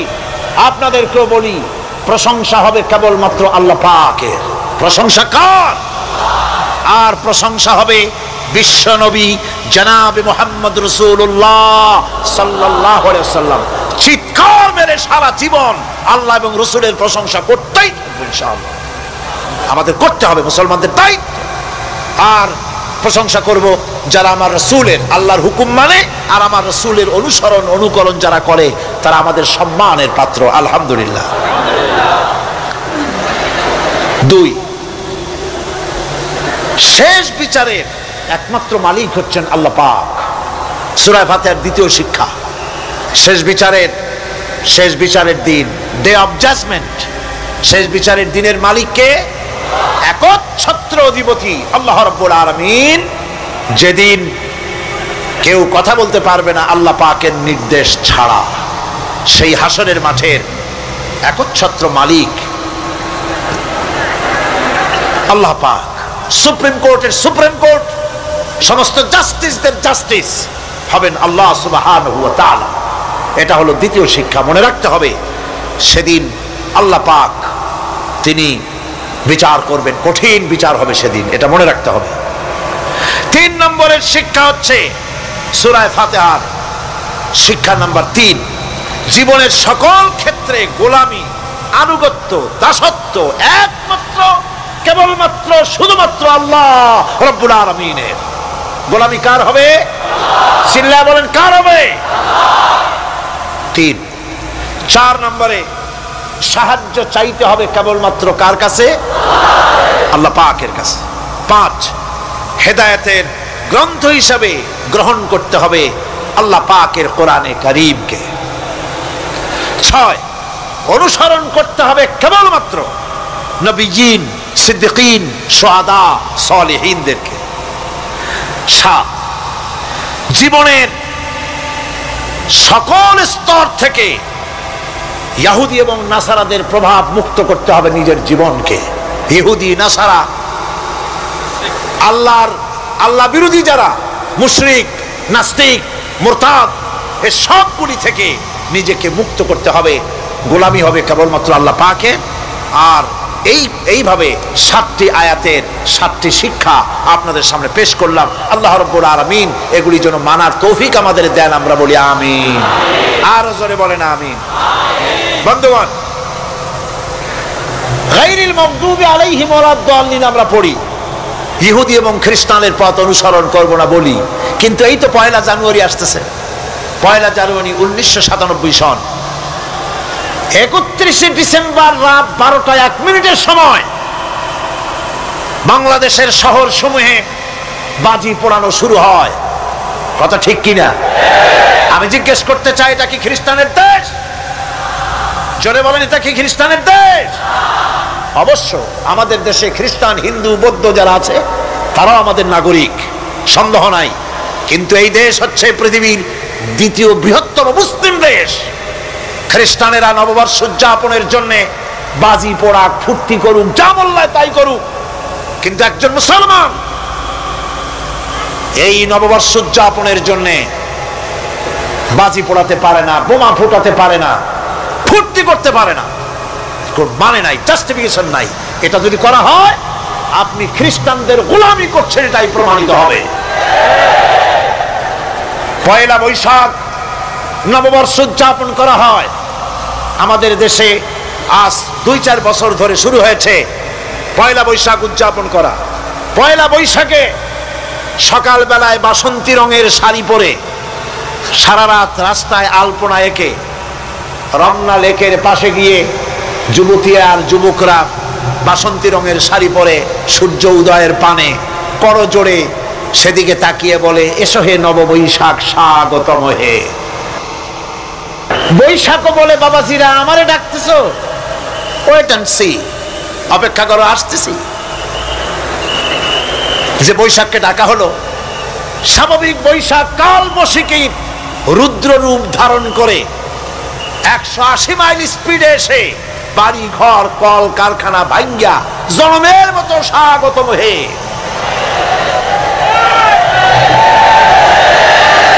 এরপর রাজনৈতিক নেতৃবৃন্দ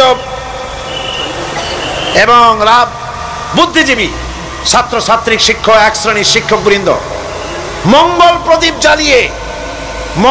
প্রদীপ জ্বালিয়ে দিনের সূচনা করেন।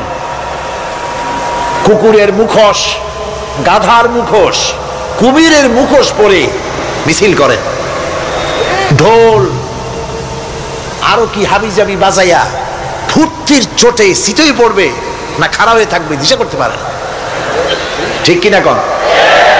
আমি জিজ্ঞেস করি, পয়লা বৈশাখের সাথে উদযাপন, নববর্ষ উদযাপনের সাথে মুখোশ পরার সম্পর্ক কি? গরু আর গাধার শূকরের মুখোশ পরে আপনি কি বুঝাতে চান যে নতুন বছরটা জাতির সাথে গাধার মতো ব্যবহার করবেন অথবা কুকুরের মতো? নাউযুবিল্লাহি মিন যালিক। মুসলমানদের জন্য জায়েজ নাই, হারাম হারাম। বৈশাখের কোনো গুরুত্ব নাই। পয়লা বৈশাখ যদি কিছু করতেই হয়, ফজরের নামাজ পড়ে, দরুদ পড়ে, তেলাওয়াত করে আল্লাহর কাছে মুসলমানের দোয়া করা দরকার। আল্লাহ, বিগত বছরটা পার করেছি গুনাহ করে, নাফরমানি করে, আগামী বছর আমাদেরকে নেককার বানাও, নামাজি বানাও, চরিত্রবান বানাও, দিনদার বানাও। বছরটা দেশের জন্য, জাতির জন্য কল্যাণকর করে দাও। ভালো হইতো না? ভালো হইতো না? ভালো হতো। কিন্তু কপাল খারাপ, সংস্কৃতির নামে আসছে বেহায়াপনা।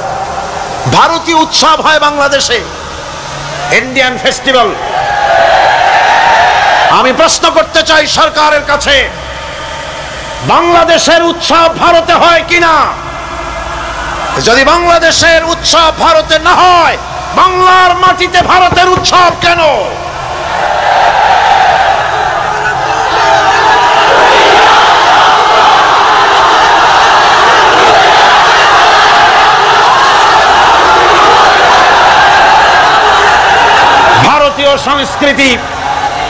ভারতীয় সংস্কৃতি মুসলমানদের জন্য এইডসের চাইতেও মারাত্মক। ওই সংস্কৃতির সাথে আমাদের কোনো মিল নাই। তেল আর পানি কোনোদিন মিশবে না। আমাদের সংস্কৃতি সম্পূর্ণ আলাদা, ঈমান ভিত্তিক, তাওহীদ ভিত্তিক সংস্কৃতি আমাদের।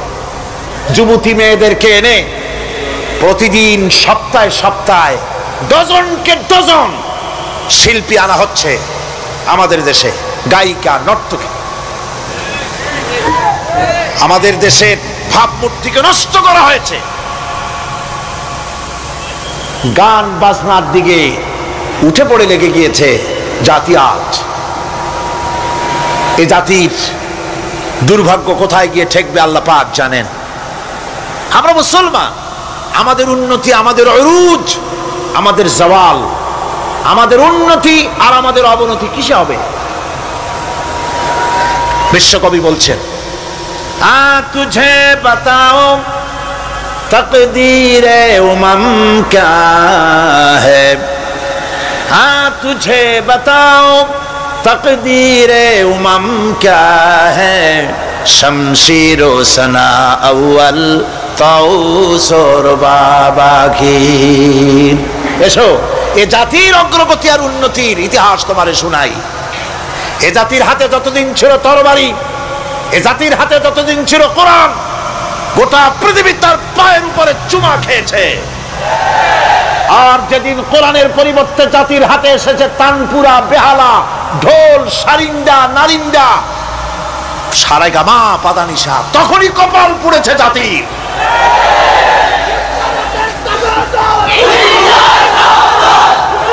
আজ আমাদের দেশে স্বাধীনতার রজত জয়ন্তী উদযাপন হয়েছে, শুধু গান আর গান, নাচ আর নাচ। সরকারের কোটি কোটি টাকা খরচ হয়েছে। স্বাধীনতার জন্য তো উৎসব করবই। স্বাধীনতা থাকলে আমরা থাকব, স্বাধীনতা না থাকলে আমরা গোলাম হয়ে যাব, ঠিক কিনা? কিন্তু আমার পদ্ধতি আলাদা, আমার ইসলামের পদ্ধতি আলাদা। আমরা হিন্দুর মতো, খ্রিস্টানের মতো নাচতে পারি না, গাইতে পারি না, ঢোল বাজাতে পারি না। বিজয় এলে কি করবেন আল্লাহ শিখাই দিয়েছেন। কে শিখিয়েছেন? আল্লাহ রাব্বুল আলামিন বলেন, ইযা জাআ নাসরুল্লাহি ওয়াল ফাত ওয়া রাআইতান নাসা ইয়াদখুলুনা ফি দীনিল্লাহি আফওয়াজা ফাসাব্বিহ বিহামদি রাব্বিকা ওয়াস্তাগফির ইন্নাহু কানা তাওয়াবা। আল্লাহর পক্ষ থেকে যখন বিজয় আসবে, ও নবী, বিজয় যখন আসবে আল্লাহর পক্ষ থেকে, তখন আপনি দেখতে পাবেন আল্লাহর পক্ষ থেকে মদদ, বিজয় যখন আসবে, দলে দলে লোক ইসলামের মধ্যে প্রবেশ করবে। এই বিজয় দেখে আপনি কি করবেন? আপনার জন্য দায়িত্ব তখন ফাসাব্বিহ বিহামদি রাব্বিকা ওয়াস্তাগফির ইন্নাহু কানা তাওয়াবা। আপনি বেশি করে ইস্তেগফার করুন, বেশি করে তাসবিহ পড়ুন। রাসূল কারীম সাল্লাল্লাহু আলাইহি ওয়াসাল্লাম এই সূরা নাযিল হওয়ার পর, ইসলামের চূড়ান্ত বিজয়ের মুহূর্তে এই সূরা যখন নাযিল হলো, রাসূল কারীম সাল্লাল্লাহু আলাইহি ওয়াসাল্লাম হাদিস শরীফে এসেছে, সারাক্ষণ বেশিরভাগ পড়তেন সুবহানাকা আল্লাহুম্মা ওয়া বিহামদিকা নাস্তাগফিরুকা ওয়া নাতুবু ইলাইক। সুবহানাকা পড়েন, সুবহানাকা আল্লাহুম্মা ওয়া বিহামদিকা নাস্তাগফিরুকা ওয়া নাতুবু ইলাইক। রাসূল কারীম সাল্লাল্লাহু আলাইহি ওয়াসাল্লামকে হযরত আয়েশা সিদ্দিকা রাদিয়াল্লাহু তাআলা আনহা জিজ্ঞেস করেছেন, হুজুর আপনি এখন এই দোয়াটা এত বেশি বেশি করতেছেন কেন? হুজুর বলেছেন, এটা আমাকে পড়তে বলা হয়েছে, আমাকে ইস্তেগফার করতে বলা হয়েছে, আমাকে তাসবিহ করতে বলা হয়েছে। অর্থাৎ বিজয়ে বিনয়ী হও। স্বাধীনতা দেন আল্লাহ, টিকায় রাখার মালিকও সে আল্লাহর প্রতি রুজু হতে হবে, মাথা নত করতে হবে। ঢোল বাজায় জাতির স্বাধীনতা রক্ষা করা যাবে না। গান গেয়ে নাটক করে ভারতীয় সংস্কৃতির উলঙ্গ বেহায়া নর্তকী এনে বাংলাদেশের স্বাধীনতা রক্ষা করা যাবে না। স্বাধীনতা রক্ষা করতে পারবে ইমানদার সাহসী সরকার। ইমানদার হতে হবে, সাহসী হতে হবে। স্পষ্ট করে ভারতকে জানিয়ে দিতে হবে, বাংলাদেশের বুকের উপর থেকে ট্রানজিট দেওয়া হবে না, হবে না, হবে না। আমাদের চট্টগ্রামের এই চট্টগ্রামের পোর্টকে থামুন, চট্টগ্রামের বীর চট্টলার পোর্টকে ভারতের জন্য উন্মুক্ত হতে দেওয়া হবে না। এদেশের লক্ষ লক্ষ মানুষের জীবন যেতে পারে, ভারতকে ট্রানজিট দেব না। ভারতকে ট্রানজিট দেওয়ার অর্থ হল ভারতের সেনাবাহিনীকে বাংলাদেশকে ওয়েলকাম করা, ভারতের ডেঙ্গু জ্বর, তাদের এইডস রোগ বাংলাদেশে আমদানি করা, বাংলাদেশকে ভুটান, সিকিমের মতো ভারতের গোলাম বানিয়ে দেওয়া।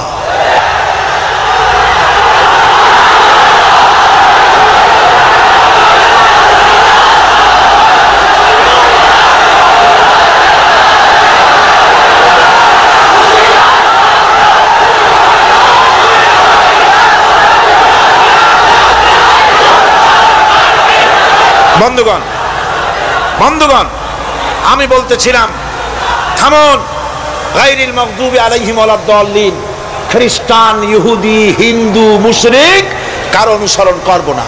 অনুসরণ করব কয় শ্রেণীর? 4 শ্রেণীর। নবীয়িন, সিদ্দিকিন, শুহাদা, সালেহীন। কোন আলহামদুলিল্লাহ।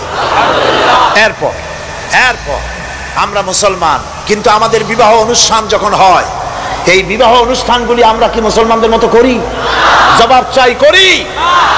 আপনারা যে হলুদ অনুষ্ঠান করেন, শরীয়তের কোন জায়গায় আছে? এই হলুদ অনুষ্ঠান হিন্দুদের কাছ থেকে আমদানি হয়েছে।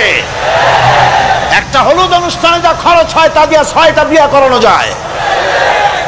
সুতরাং আজ থেকে তওবা করুন, আমরা আর হলুদ অনুষ্ঠান করব না। রাজি আছেন? রাজি আছেন? বিবাহের নামে অপসংস্কৃতির জায়গা আমরা করে দিতে পারি না। যৌতুক যেমন হারাম, গত মাহফিলে বলেছি, মনে আছে না? মনে আছে কিনা? যৌতুক যেমন হারাম। যৌতুক কি আপনারা নেবেন নাকি? মেয়েওয়ালাদের উপরে চাপ সৃষ্টি করবেন না, জায়েজ নাই। মেয়েওয়ালারা যদি ইচ্ছে করে কিছু দেয়, নিবেন। আমি তো আশা করেছিলাম যে সংসদ নেত্রী, প্রধানমন্ত্রী মহিলা, বিরোধী দলীয় নেত্রীও মহিলা, সুতরাং মহিলাদের উপরে তাদের দরদের খাতিরেই তারা যৌতুক বিল উত্থাপন করবেন, কিন্তু তারা করেন নাই। তাদের উচিত ছিল যৌতুককে ঝাঁটা মেরে বঙ্গোপসাগরে ফেলে দেওয়া, ওনারা তা করেন নাই। কিন্তু আমি ইনশাআল্লাহ সংসদে যৌতুক বিল জমা দেব ইনশাআল্লাহ। আমি একা অথবা আমরা 3 জন যাই হই, সংসদে আমি কখনো একাকিত্ব ফিল করি না, কারণ আল্লাহ রাব্বুল আলামিন আমার সাথে আছেন।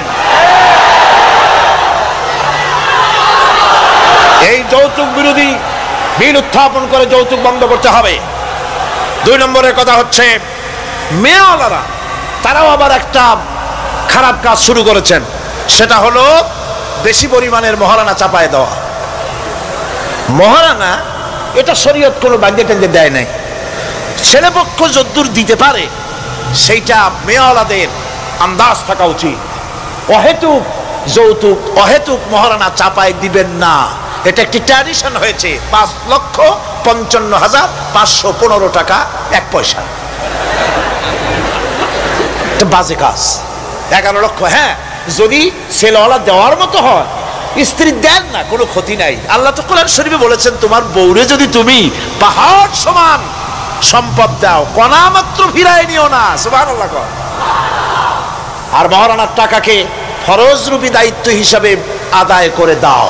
কাজী যে মহারানা আদায় হতে পারে এই রকমের মহারানা দেওয়া উচিত। অতিরিক্ত চাপাই দিতে পারবে না। কিয়ামতের দিন ওই পুরুষটাকে আল্লাহর দরবারে জিনাকারের কাতারে দাঁড়াতে হবে। আমাদের বিবাহ সম্পর্কে এই কথাটা বললাম, মনে রাখবেন, যৌতুক নিবেন না, আর অতিরিক্ত মহারানার বোঝাও চাপাই দিবেন না। তবে যা দিতে পারে সেই রকমই আপনারা দিবেন। এরপরে আর একটা জিনিস আমাদের দেশে চালু আছে, যা হিন্দু খ্রিস্টানদের সঙ্গে মিলে যায়, তা হচ্ছে কোন সম্মানিত লোক মারা গেল, তার জন্য নীরব হয়ে দাঁড়ায় থাকা।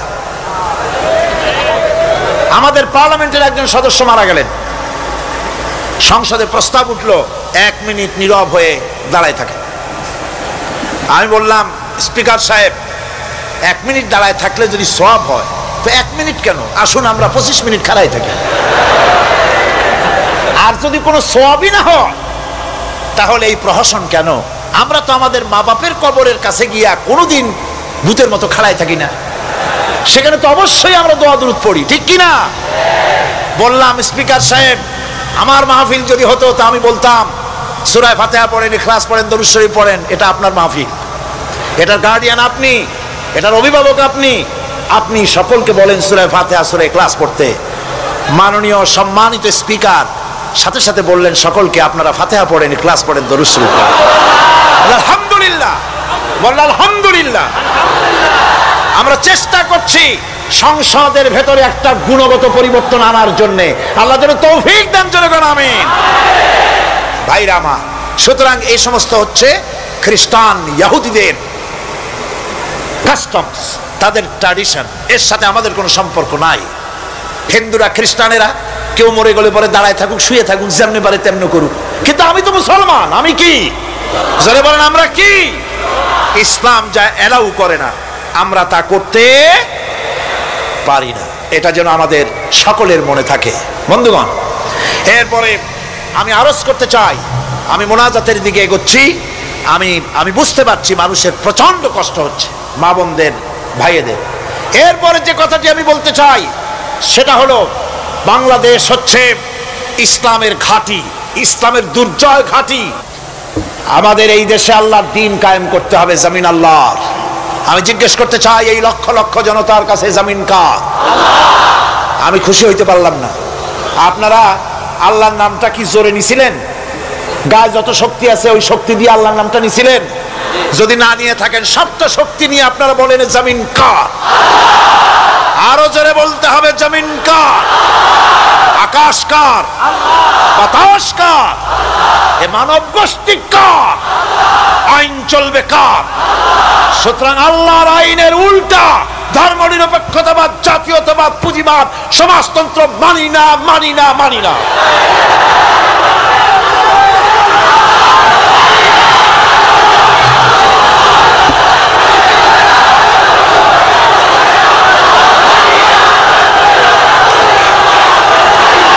আল্লাহর এই জমিনে, সরে যাও, আল্লাহর এই জমিনে প্রয়োজন হচ্ছে আল্লাহর দ্বীন প্রতিষ্ঠার জন্য ঐক্যবদ্ধ প্রচেষ্টা।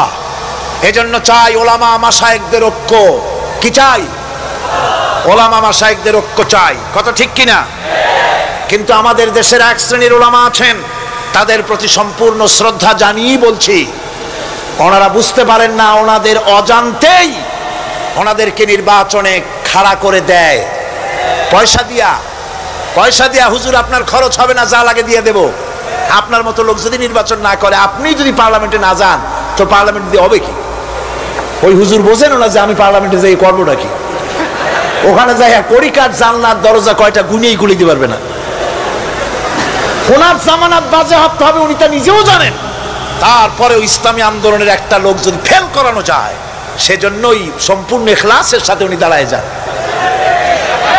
আর এজন্যে পার্শ্ববর্তী দেশ থেকে কিছু লোক আসেন, তারা এসে এদেশের মুসলমান এবং ওলামাদের মধ্যে অনৈক্য ঘটায় যান। তারা যত বড় আলেম হোক আর পীর নামের হোক, আমি তাদেরকে সাবধান হতে বলি, আপনার রাজনীতি আপনার দেশে করুন। আওলাদে রাসূলের নাম লাগাইয়া বাংলাদেশের রাজনীতিতে নাক গলাবেন না।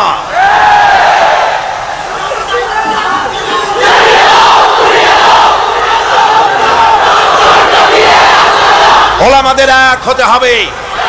আমি ওলামায়ে কেরামদের খেদমতে আরজ করি, যদি এক আমরা না হতে পারি, দ্বীন প্রতিষ্ঠা হবে না। কিয়ামতে আল্লাহর কাছে দায়ী হতে হবে। জনগণের কোনো দোষ নাই। জনগণের দোষ আছে? জনগণের দোষ আমি দেই না। বিশ্বাস করুন, যদি আল্লাহ না করুন এদেশে ইসলামী আদর্শ বাস্তবায়িত না হয়, ইসলামী স্টেট কায়েম না হয়, তাহলে কিয়ামতের দিন আলেম ওলামা পীরেরা জনগণের চাইতে সবচাইতে বড় আসামি হবে কিয়ামতে। আল্লাহ পাক এই জাতির ওলামাদের, এই জাতির রাহবারদেরকে ঐক্যবদ্ধ হওয়ার তৌফিক দান করুন। ওনারা যত ফতোয়া দেন, সমস্ত ফতোয়া ইসলামী আন্দোলনের বিরুদ্ধে। মদখোরের কাছ থেকে টাকা নিতে আপত্তি নাই, নিজের মঞ্চে জেনাকার খুনি মদখোরকে নিয়ে এক প্ল্যাটফর্মে বসে বক্তৃতা করতে আপত্তি নাই, কিন্তু ইসলামী আন্দোলনের লোককে মঞ্চে টাকা দেয় না। সমস্ত ফতোয়া ইসলামী আন্দোলনের বিরুদ্ধে তারা দেন। আমি তাদেরকে অনুরোধ করব, আসুন, ঐক্যবদ্ধ হওয়া ছাড়া পথ নাই আল্লাহর দ্বীন প্রতিষ্ঠার জন্য। আর মনে রাখবেন, আপনারা যে ষড়যন্ত্রের শিকারে পরিণত হয়েছেন, যদি দ্বীন প্রতিষ্ঠা না হয়, আর তারা যে স্বপ্ন দেখছে, ইন্ডিয়া এবং তার অনুসারীরা নাস্তিকরা যে স্বপ্ন দেখছে, তা যদি বাস্তবায়িত হয়, কে জামাত করে, কে শিবির করে, কে ফুরফুরার মুরিদ, কে সরসিনার মুরিদ, কে অমুক ইন্ডিয়ার পীর সাহেবের মুরিদ, পাকিস্তান পীর সাহেবের মুরিদ, এগুলা তালাশ করা হবে না। হবে? ওই যে রাশিয়া এসে ঢুকছিল কোথায়? আফগানিস্তানে। সেইখানে সব আলেম ওলামারা জঙ্গলে যাইয়া এক হইল। ওই যে একজন বলছিল যে আমি গেলাম, আমার ছেলে গেল তার মামু বাড়ি, মাইয়া গেল তার নানা বাড়ি, বউ গেল তার বাপের বাড়ি, আমি গেলাম আমার শ্বশুর বাড়ি। যাই দেখি সব এক জায়গায়।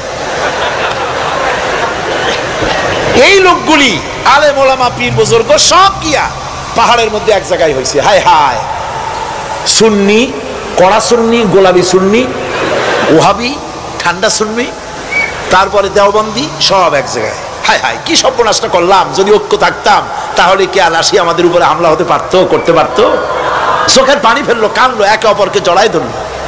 তখন অনেক সর্বনাশ হয়ে গেছে, অনেক জীবন দিতে হয়েছে এই ঐক্যের পর। তারপরে আল্লাহ মেহেরবানি করেছেন তওবা করার কারণে। কিন্তু আমাদের দেশে অনৈক্যের কারণে, আল্লাহ না করুন, যদি এখানে ইসলামের দুশমন যারা, আজ তো তারা রেডিওতে বসে আছে, আজ তো তারা টিভিতে বসে আছে, আজ তো তারা নাটক তৈরি করে, আজ তারা সিনেমা তৈরি করে। गुलिस्तान के हर शाख पर उल्लू बैठे हैं, फिर अंजाम गुलिस्तान क्या होगा। ফুল বাগিচার ডালে ডালে হুতুম পেচারা বসে আছে, এ ফুল বাগানের অবস্থা কি হবে? নাস্তিক, মুরতাদ, বেঈমান সব এগুলিকে দখল করে আল্লাহর দ্বীনকে বুড়ো আঙ্গুল দেখাবার প্রচেষ্টা চালাচ্ছে।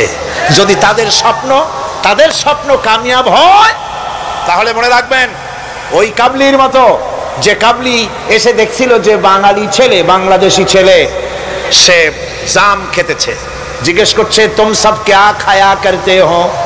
বলছে हम सब जाम खाया करते हैं। काबली बोलছে हम खा सकते हैं, तो क्यों नहीं, जरूर तशरीफ लाइए दरख्त पर और मजे से खाइए। আসেন গাছে ওঠেন, জমের খাওয়া খান। কাবলি উঠছে, এখন ও তো আর বোঝে না যে কোনটা ভালো লাগবে।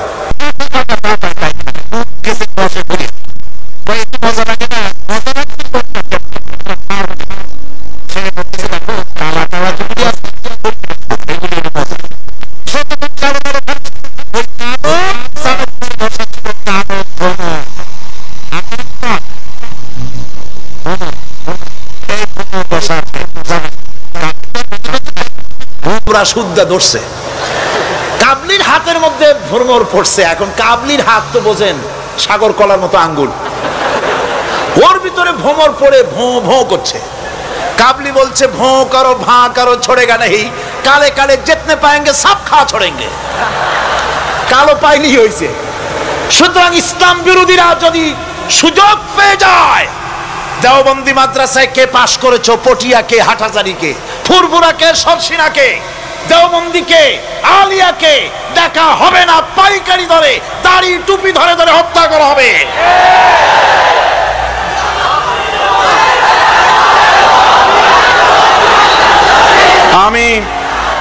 আমি অত্যন্ত বিনীতভাবে চট্টগ্রামের তাফসিরের কোরআন মাহফিলের পক্ষ থেকে গোটা দেশবাসীকে আহ্বান জানাই, আলেম ওলামাদের প্রতি বলি, আপনাদের পায়ে ধরি, ওলামা হযরত, পীর সাহেব কেবলারা, আপনাদের পায়ে ধরি, আল্লাহর রাস্তে ঐক্যবদ্ধ হন, ইসলামী আন্দোলনের বিরুদ্ধে ফতোয়া দিবেন না।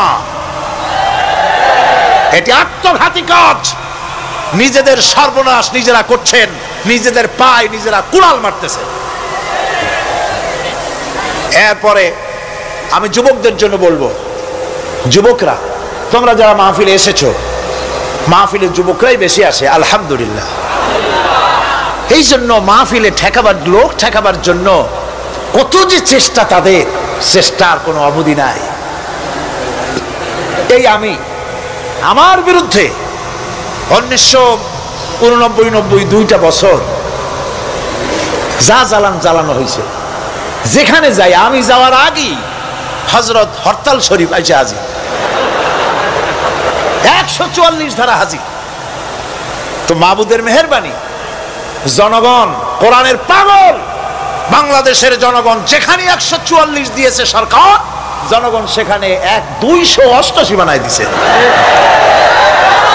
এক পত্রিকায় দেখলাম সেখানে লিখেছে হরতালও সফল, তাফসিরও সফল। তা আবার কেমনে? তারপরে দেখলাম উনি নিজেই লিখছেন, তিনি আবার এখনকার সরকারের একজন মন্ত্রীও, প্রতিমন্ত্রী। তিনি লিখছেন সেখানে যে সাইদি যেখানে যায় হরতালের ডাক দেওয়া হয়। তো হরতালের ডাক দেওয়া হলো পরে স্কুল বন্ধ, কলেজ বন্ধ, মাদ্রাসা বন্ধ, দোকানপাট বন্ধ, কারখানা বন্ধ, সন্ধ্যার দিকে কারো কোনো কাজ নাই, সব তাফসিরে হাজির। তো দুটোই সফল হলো। কোরআনের পাগল থেকে, কোরআনের পাগলদেরকে কোরআন থেকে বঞ্চিত করা, দূরে রাখা ওদের সবচাইতে বড় ভয়। বুড়ারা ওরাই যাবে মাহফিলে, যুবকরা যায় কেন? ওদের চিন্তা যে আমাদের পুকুরের জিয়ানো মাছগুলি সব তো নিয়ে গেল, ঠেকাইতে পারবে না। এই যুবকদের শরীরের ভিতরে রক্ত কার? না না, আল্লাহর রক্ত না, আন্দাজে কথা কইেন না। এই যুবকদের মধ্যে রক্ত হিন্দুর রক্ত নাই, সূর্য সেনের এক ফোঁটা রক্ত নাই, রবীন্দ্রনাথের রক্ত নাই। এই কোটি কোটি মুসলমান যুবকের ভেতরে রয়েছে শাহ মখদুম, শাহ আমানতের রক্ত, হাজী শরিয়তুল্লাহর রক্ত রয়েছে, হাজী নিসারউদ্দিনের রক্ত, তিতুমীরের রক্ত রয়েছে।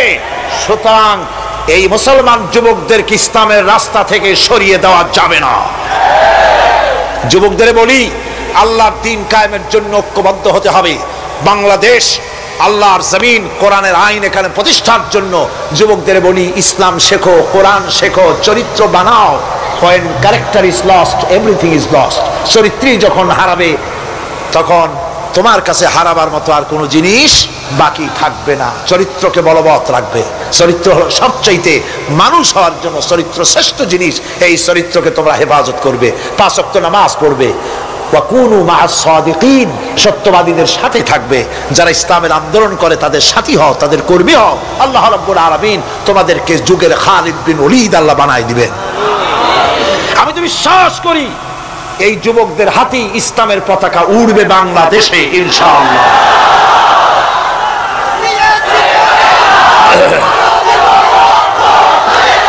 এই যুবকদের কথাই আল্লাহ পাকের নবী বলেছেন। নবীজি বলেছেন, কিয়ামতের দিন যেদিন কোনো ছায়া থাকবে না, আল্লাহর আরশ ব্যতীত আরশের ছায়া ছাড়া কোনো ছায়া থাকবে না, ওই দিন আরশের নিচে 7 শ্রেণীর লোকেরা জায়গা পাবে।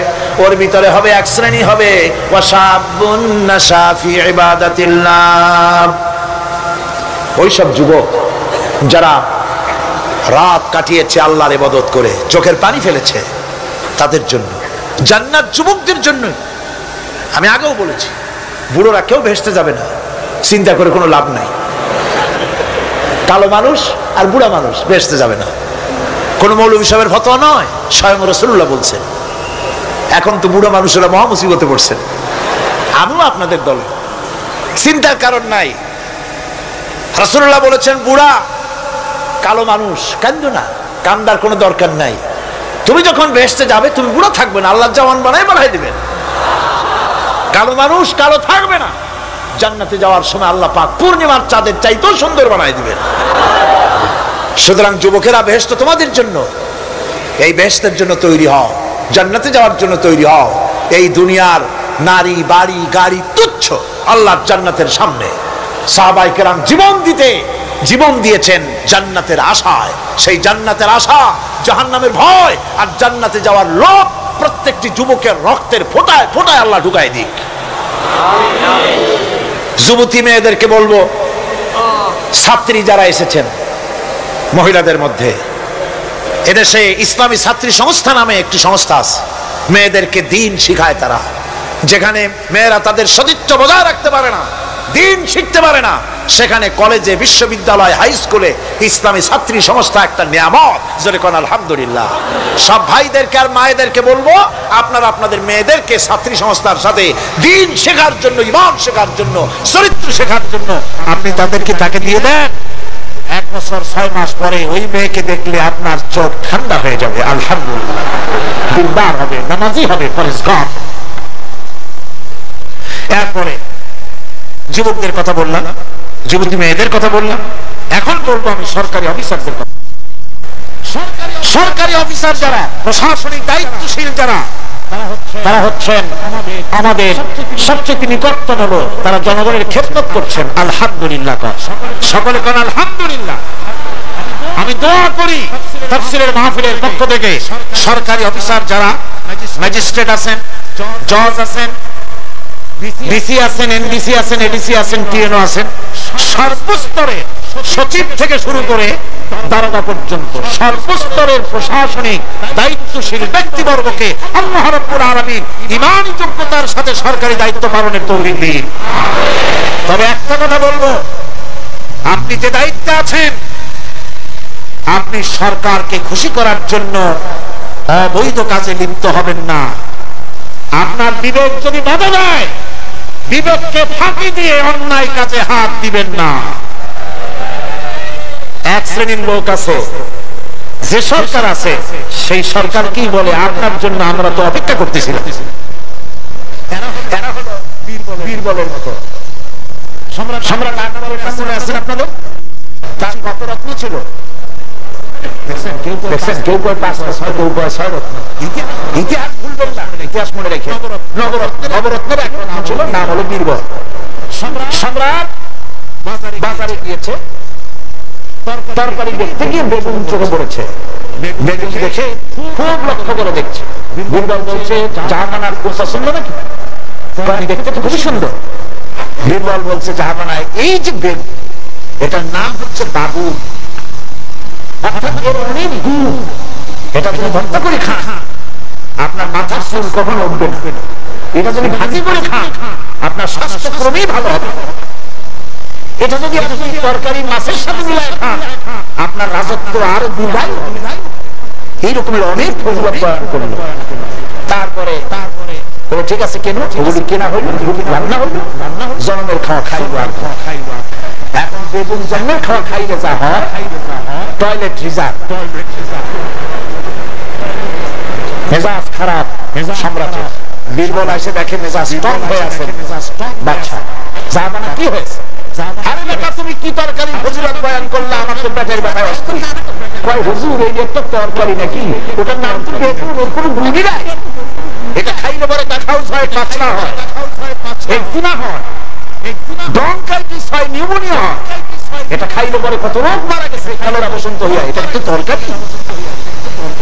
আকবর প্রায় সর্বনাশ, আমার তো পেটের কথা সারি গেছে তোমার এই বক্তৃতা শুনে। বলে কিরকম? কালকে বেগুনের এত ফজিলত বর্ণনা করলে আর আজকে বেগুনের এত উৎসাহ বলছো তুমি, একই মুখে দুই রকম। বীরবল বলছে, জাহাপানা কিছু মনে নেবেন না, আমি তো বেগুনের চাকরি করি না, আমি তো জাহাপানার চাকরি করি। কালকে আপনি বলেছেন বেগুন দেখতে সুন্দর, আমার পক্ষে যদ্দূর সুন্দর ফজিলত বয়ান করেছি। আজকে আপনি বলছেন বেগুন খারাপ, আর আমি কি খারাপ ভালো করে আমার কল্যাণে হারাবো নাকি? আমার দেশে সচিব থেকে শুরু করে সর্বস্তরের অফিসাররা বলবো, সরকারকে ক্ষতি করার জন্য ইসলামের বিরুদ্ধে পদক্ষেপ নেবেন না। ইসলামের পক্ষে থাকুন, এই কথা কখনো বলে যাবেন না। আল্লাহ রাব্বুল আলামিন আপনাদেরকে সিংহের মতো, আপনাদেরকে ব্যাঘ্রের মতো ইমানি মজবুতির সঙ্গে ইমানের দায়িত্বের সাথে সরকারি দায়িত্ব পালনের তৌফিক আমার আল্লাহ যেন দান করে দোয়া করি। এরপরে বলবো আমার মা বোনদের কথা, যারা কষ্ট করে এসেছেন। আমরা মুনাজাতের দিকে ক্রমে এগিয়ে যাচ্ছি, বক্তব্য শেষ পর্যায়ে এসেছি। মা বোন, আমাদের বোনেরা, আমাদের মায়েরা আমাদের কাছে সবচেয়ে সম্মানের পাত্রী। কোন আলহামদুলিল্লাহ। আজকে বললেন কেন? সকালবেলা এখানে মহিলা অনুষ্ঠান হয়েছিল, হাজার হাজার মা বোনেরা এসেছিলেন। একজনের প্রশ্ন করলেন যে স্বামীর পায়ের তলে নাকি স্ত্রীর জান্নাত। আমি বলেছি এটা বাজে কথা, মিথ্যে কথা। স্বামীর পায়ের তলে রাসূলুল্লাহ এরকম কথা কখনো বলেন না, বরং হুজুর বলেছেন মায়ের পায়ের তলে সন্তানের জান্নাত। আলহামদুলিল্লাহ। আমি আগেও বলেছি আমরা পুরুষ, আমাদের পায়ের তলে জুতা, আর আপনারা পর্দার আড়ালে আমাদের বোনেরা মায়েরা আপনাদের পায়ের তলে আল্লাহর জান্নাত। আপনারা খাদিজার উত্তরসূরি, আপনারা ফাতিমার উত্তরসূরি, আপনারা হযরত আয়েশার উত্তরসূরি। আপনাদের সতীত্বকে বিনষ্ট করার জন্য এক শ্রেণীর বুদ্ধিজীবীরা আপনাদেরকে ময়দানে নামাতে চায়। ইসলাম আপনাদেরকে অধিকার দিয়েছে, এত বড় অধিকার কেউ দেয়নি। আমি সবসময় বলি, মায়েরা, বোনেরা, আমার দেশের মুসলিম মহিলারা যদি জানতেন ইসলাম তাদেরকে কি মর্যাদা দিয়েছে, এটা যদি তারা জানতেন, তাহলে ইসলামের দেওয়া অধিকারটা পাওয়ার জন্য তারা রাস্তায় নেমে মিছিল করতেন যে শুধু ইসলাম আমাদের যে মর্যাদা দিয়েছে সেইটা ফিরায় দাও, আর কিচ্ছু চাই না, ওইটাই ফেরত দাও। মা বোনেরা, ইসলাম প্রতিষ্ঠিত হলে পরে বাংলাদেশে যদি ইসলাম কায়েম হয়, আপনাদের চাকরি, শিক্ষা, ব্যবসা, আপনাদের সবটা ইসলাম সংরক্ষণ করবে। অর্ধেক জনশক্তি নারী, আপনাদেরকে অবহেলা কেউ করতে পারবে না। রাসূলুল্লাহ করেন নাই, আল্লাহ করেন নাই। রাসূলের মসজিদে আল্লাহ নবী নিজে মহিলাদের জন্য জায়গা করে দিয়েছেন।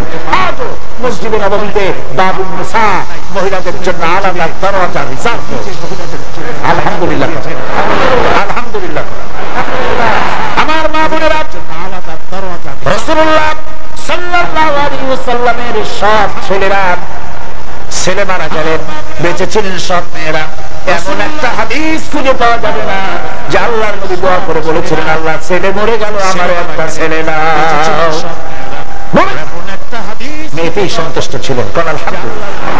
আমার হুজুর বলেছেন বিদেশে যাবে, বাজারে যাবে, কিছু না কিছু উপহার সামগ্রী বাড়ি কিনে নিয়ে যাও, আর ঘরের মধ্যে ঢুকে প্রথমেই দিবে মেয়েকে দিয়ে দেওয়া শুরু করবে।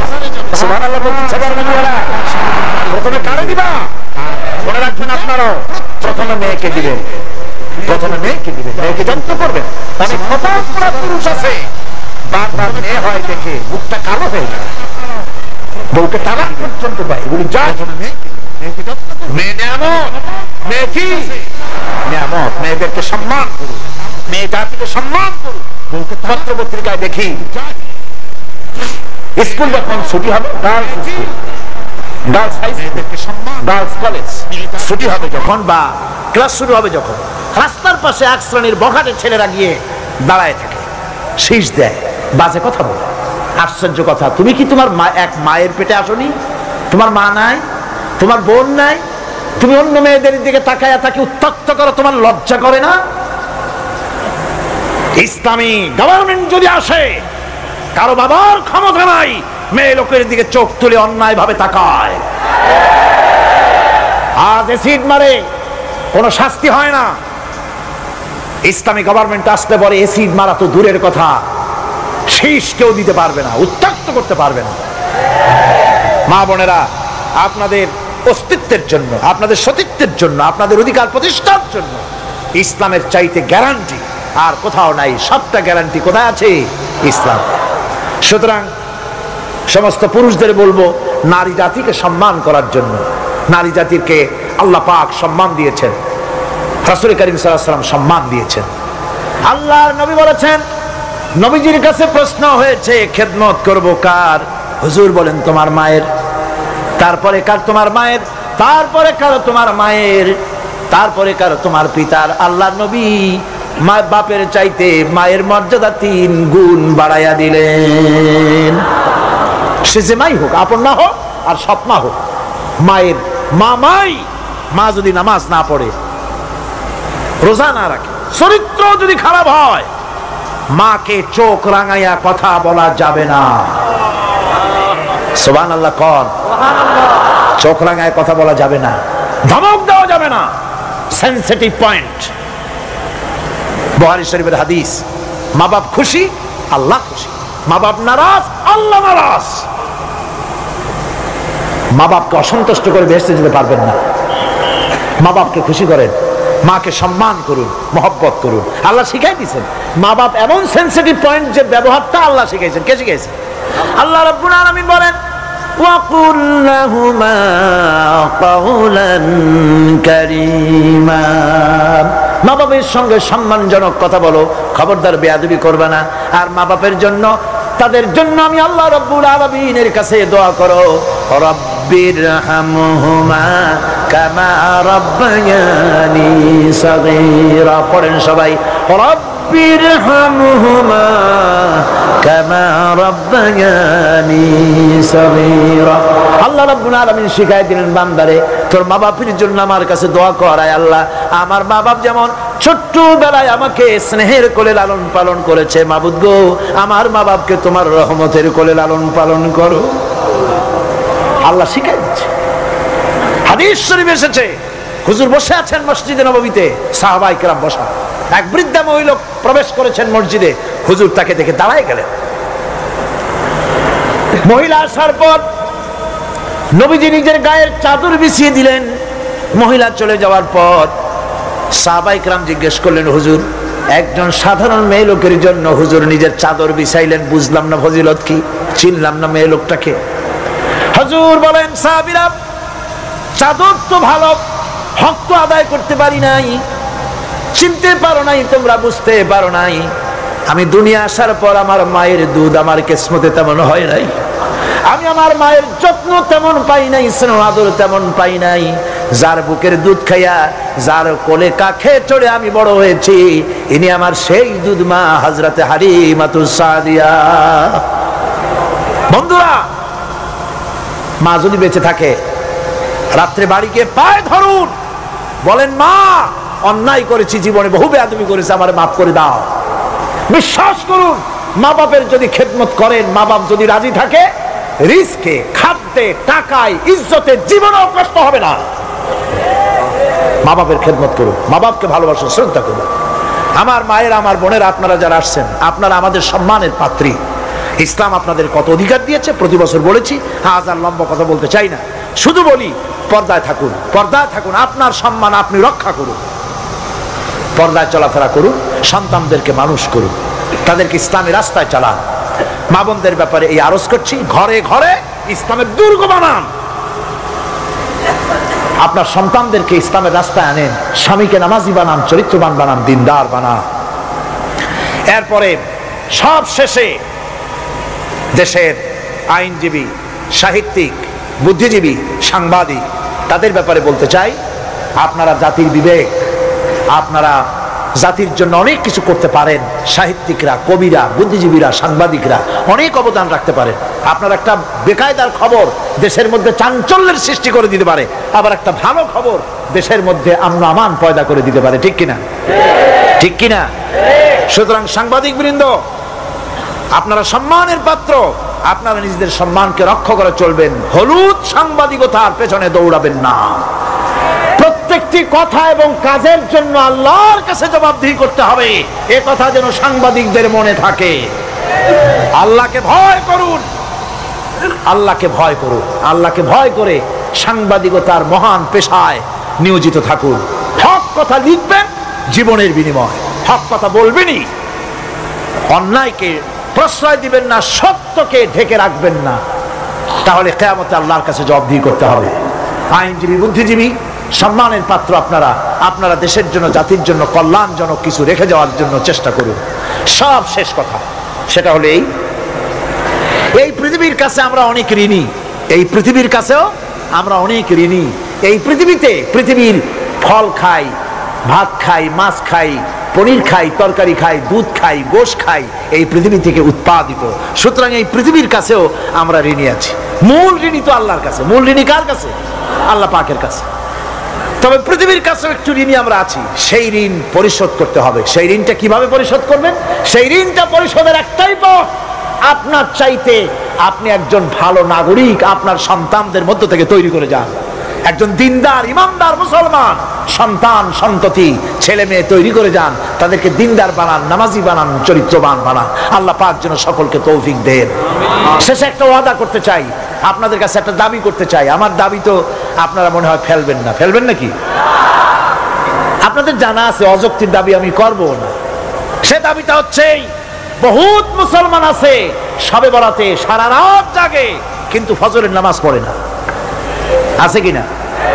আজকের মাহফিলে দোয়া কবুল হবে আশা করে অনেক বেনামাজিও আসছেন, নামাজ পড়েন না। 5 ওয়াক্ত নামাজকে সঠিকভাবে পড়তে হবে, রাজি আছেন? নামাজের ব্যাপারে গত বছর প্রায় 2 ঘন্টা ওয়াজ করেছিলাম, মনে আছে না? মনে না থাকলে ক্যাসেট আবার কিনে নেবেন, আবার কিনবেন, আবার শুনবেন। যেহেতু আমি কথা নিজের থেকে বলি না, কোরআনে কারীম থেকে বলার চেষ্টা করি। আমি আজকে ওয়াদা চাই, মুনাজাতের আগে জীবনে কোনোদিন ফরজ নামাজ, ফরজ রোজা, শরীয়তের ওজর ছাড়া ছাড়বো না। ওয়াদা করতে পারবেন? 2 হাত উঁচু করেন। মা বোনেরা আপনারাও আপনাদের পর্দার ভিতরে হাত উঁচু করে বলেন, ইয়া আল্লাহ। সকলে বলতে হবে, ইয়া আল্লাহ, তোমার নামে কসম করছি, যতদিন আমার মাথার কাছে মালাকুল মউত না আসতেছে ততদিন পর্যন্ত ফরজ নামাজ, ফরজ রোজা, শরীয়তের ওজর ছাড়া ছেড়ে দেব না। ইয়া আল্লাহ, আমার এই শপথ মৃত্যু পর্যন্ত পালন করার তৌফিক আমাকে দান করো, আমিন ইয়া রাব্বাল আলামিন। দরুদ শরীফ পড়েন। আল্লাহুম্মা 10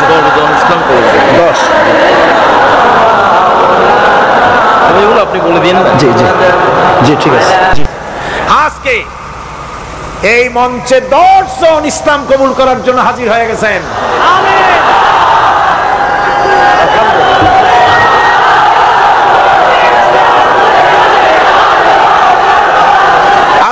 আলহামদুলিল্লাহ কোন, জোরে কোন আলহামদুলিল্লাহ।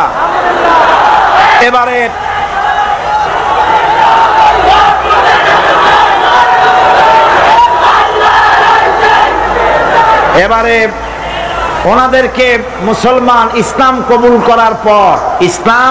করার পর আমাদের 5 দিনের তাফসিরের মাহফিলের কাঙ্ক্ষিত মুনাজাতের দিকে গিয়ে যাব এবং অবশ্যই আমি বিশ্বাস করি মুনাজাত আল্লাহর দরবারে কবুল হবে ইনশাআল্লাহ।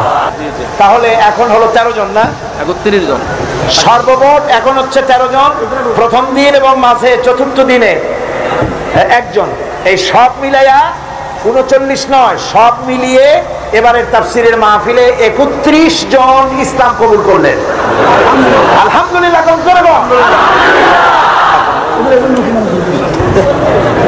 সবাই আমার হাত ধরুন। বিসমিল্লাহির রহমানির রহিম।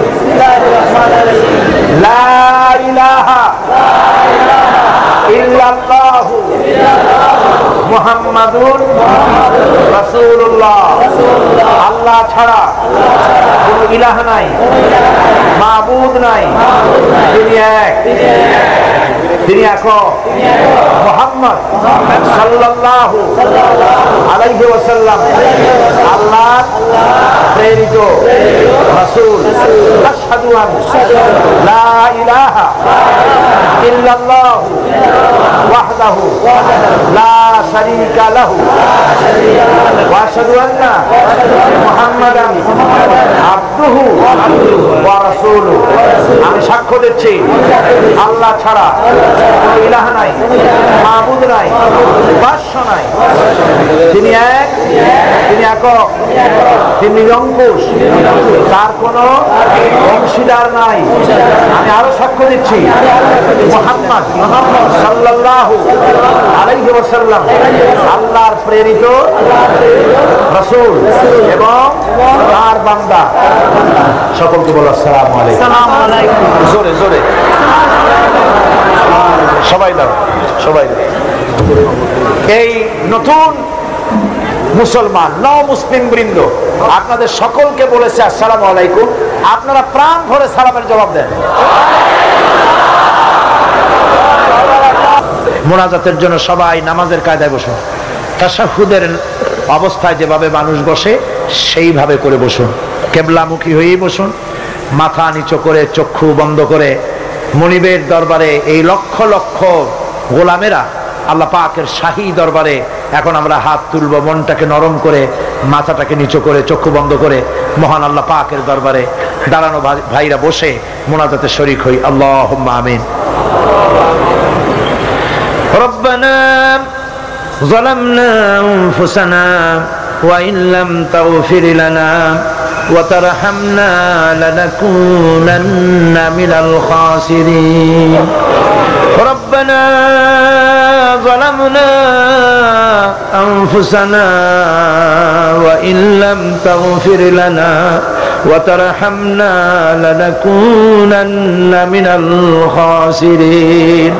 পড়েন সবাই আমার সাথে, রব্বানা ظلمنا أنفسنا وإن لم تغفر لنا وترحمنا لنكونن من الخاسرين। আয় আল্লাহ তাআলা 5 দিন ধরে কোরআনে কারীমের তাফসীরের মাহফিলে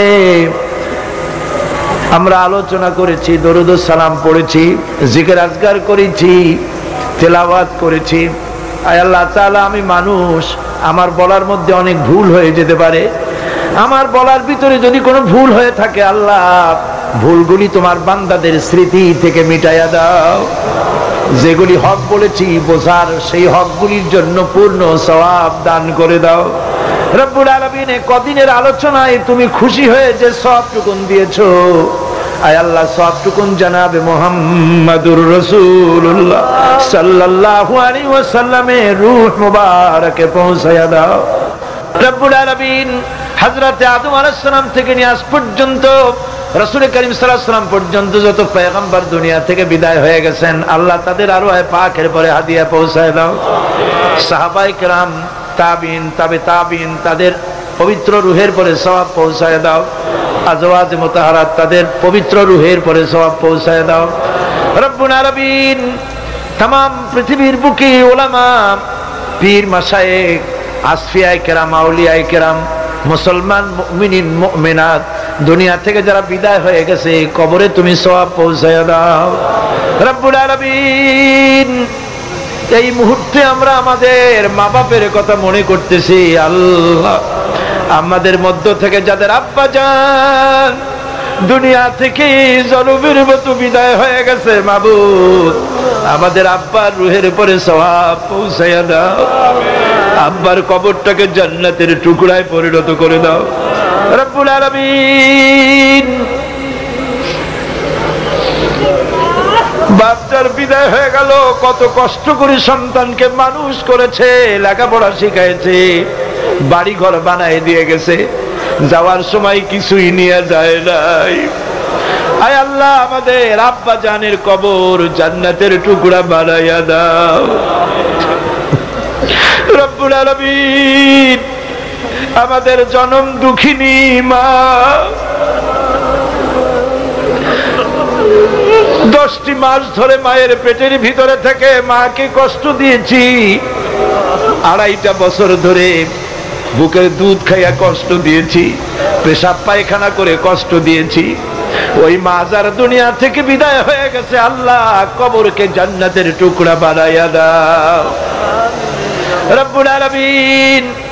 আমাদের মা বাপ যাদের বেঁচে আছে আমাদেরকে খেদমত করার তৌফিক দিয়া দাও রব্বির হামহুমা কামা রব্বায়ানি সগীরা। সবাই পড়েন রব্বির হামহুমা কামা রব্বায়ানি সগীরা। আয় আল্লাহ রাব্বুল আলামিন, আমাদের দাদা দাদি নানা নানি শ্বশুর শাশুড়ি আত্মীয় স্বজন যা মারা গেছে কবরগুলিকে জান্নাতের টুকরায় পরিণত করে দাও। রব্বানা তাকাব্বাল মিন্না ইন্নাকা আনতাস সামিউল আলিম ওয়া তুব আলাইনা ইন্নাকা আনতাত তাওয়াবুর রহিম। সুবহানা রাব্বিকা রাব্বিল ইজ্জাতি আম্মা ইয়াসিফুন ওয়া সালামুন আলাল মুরসালিন আলহামদুলিল্লাহি রাব্বিল আলামিন। ওয়াজআল আখিরা কালিমাতিনা ইনদাল মাউত লা ইলাহা ইল্লাল্লাহু মুহাম্মাদুর রাসূলুল্লাহ। আসসালামু আলাইকুম ওয়া রাহমাতুল্লাহ।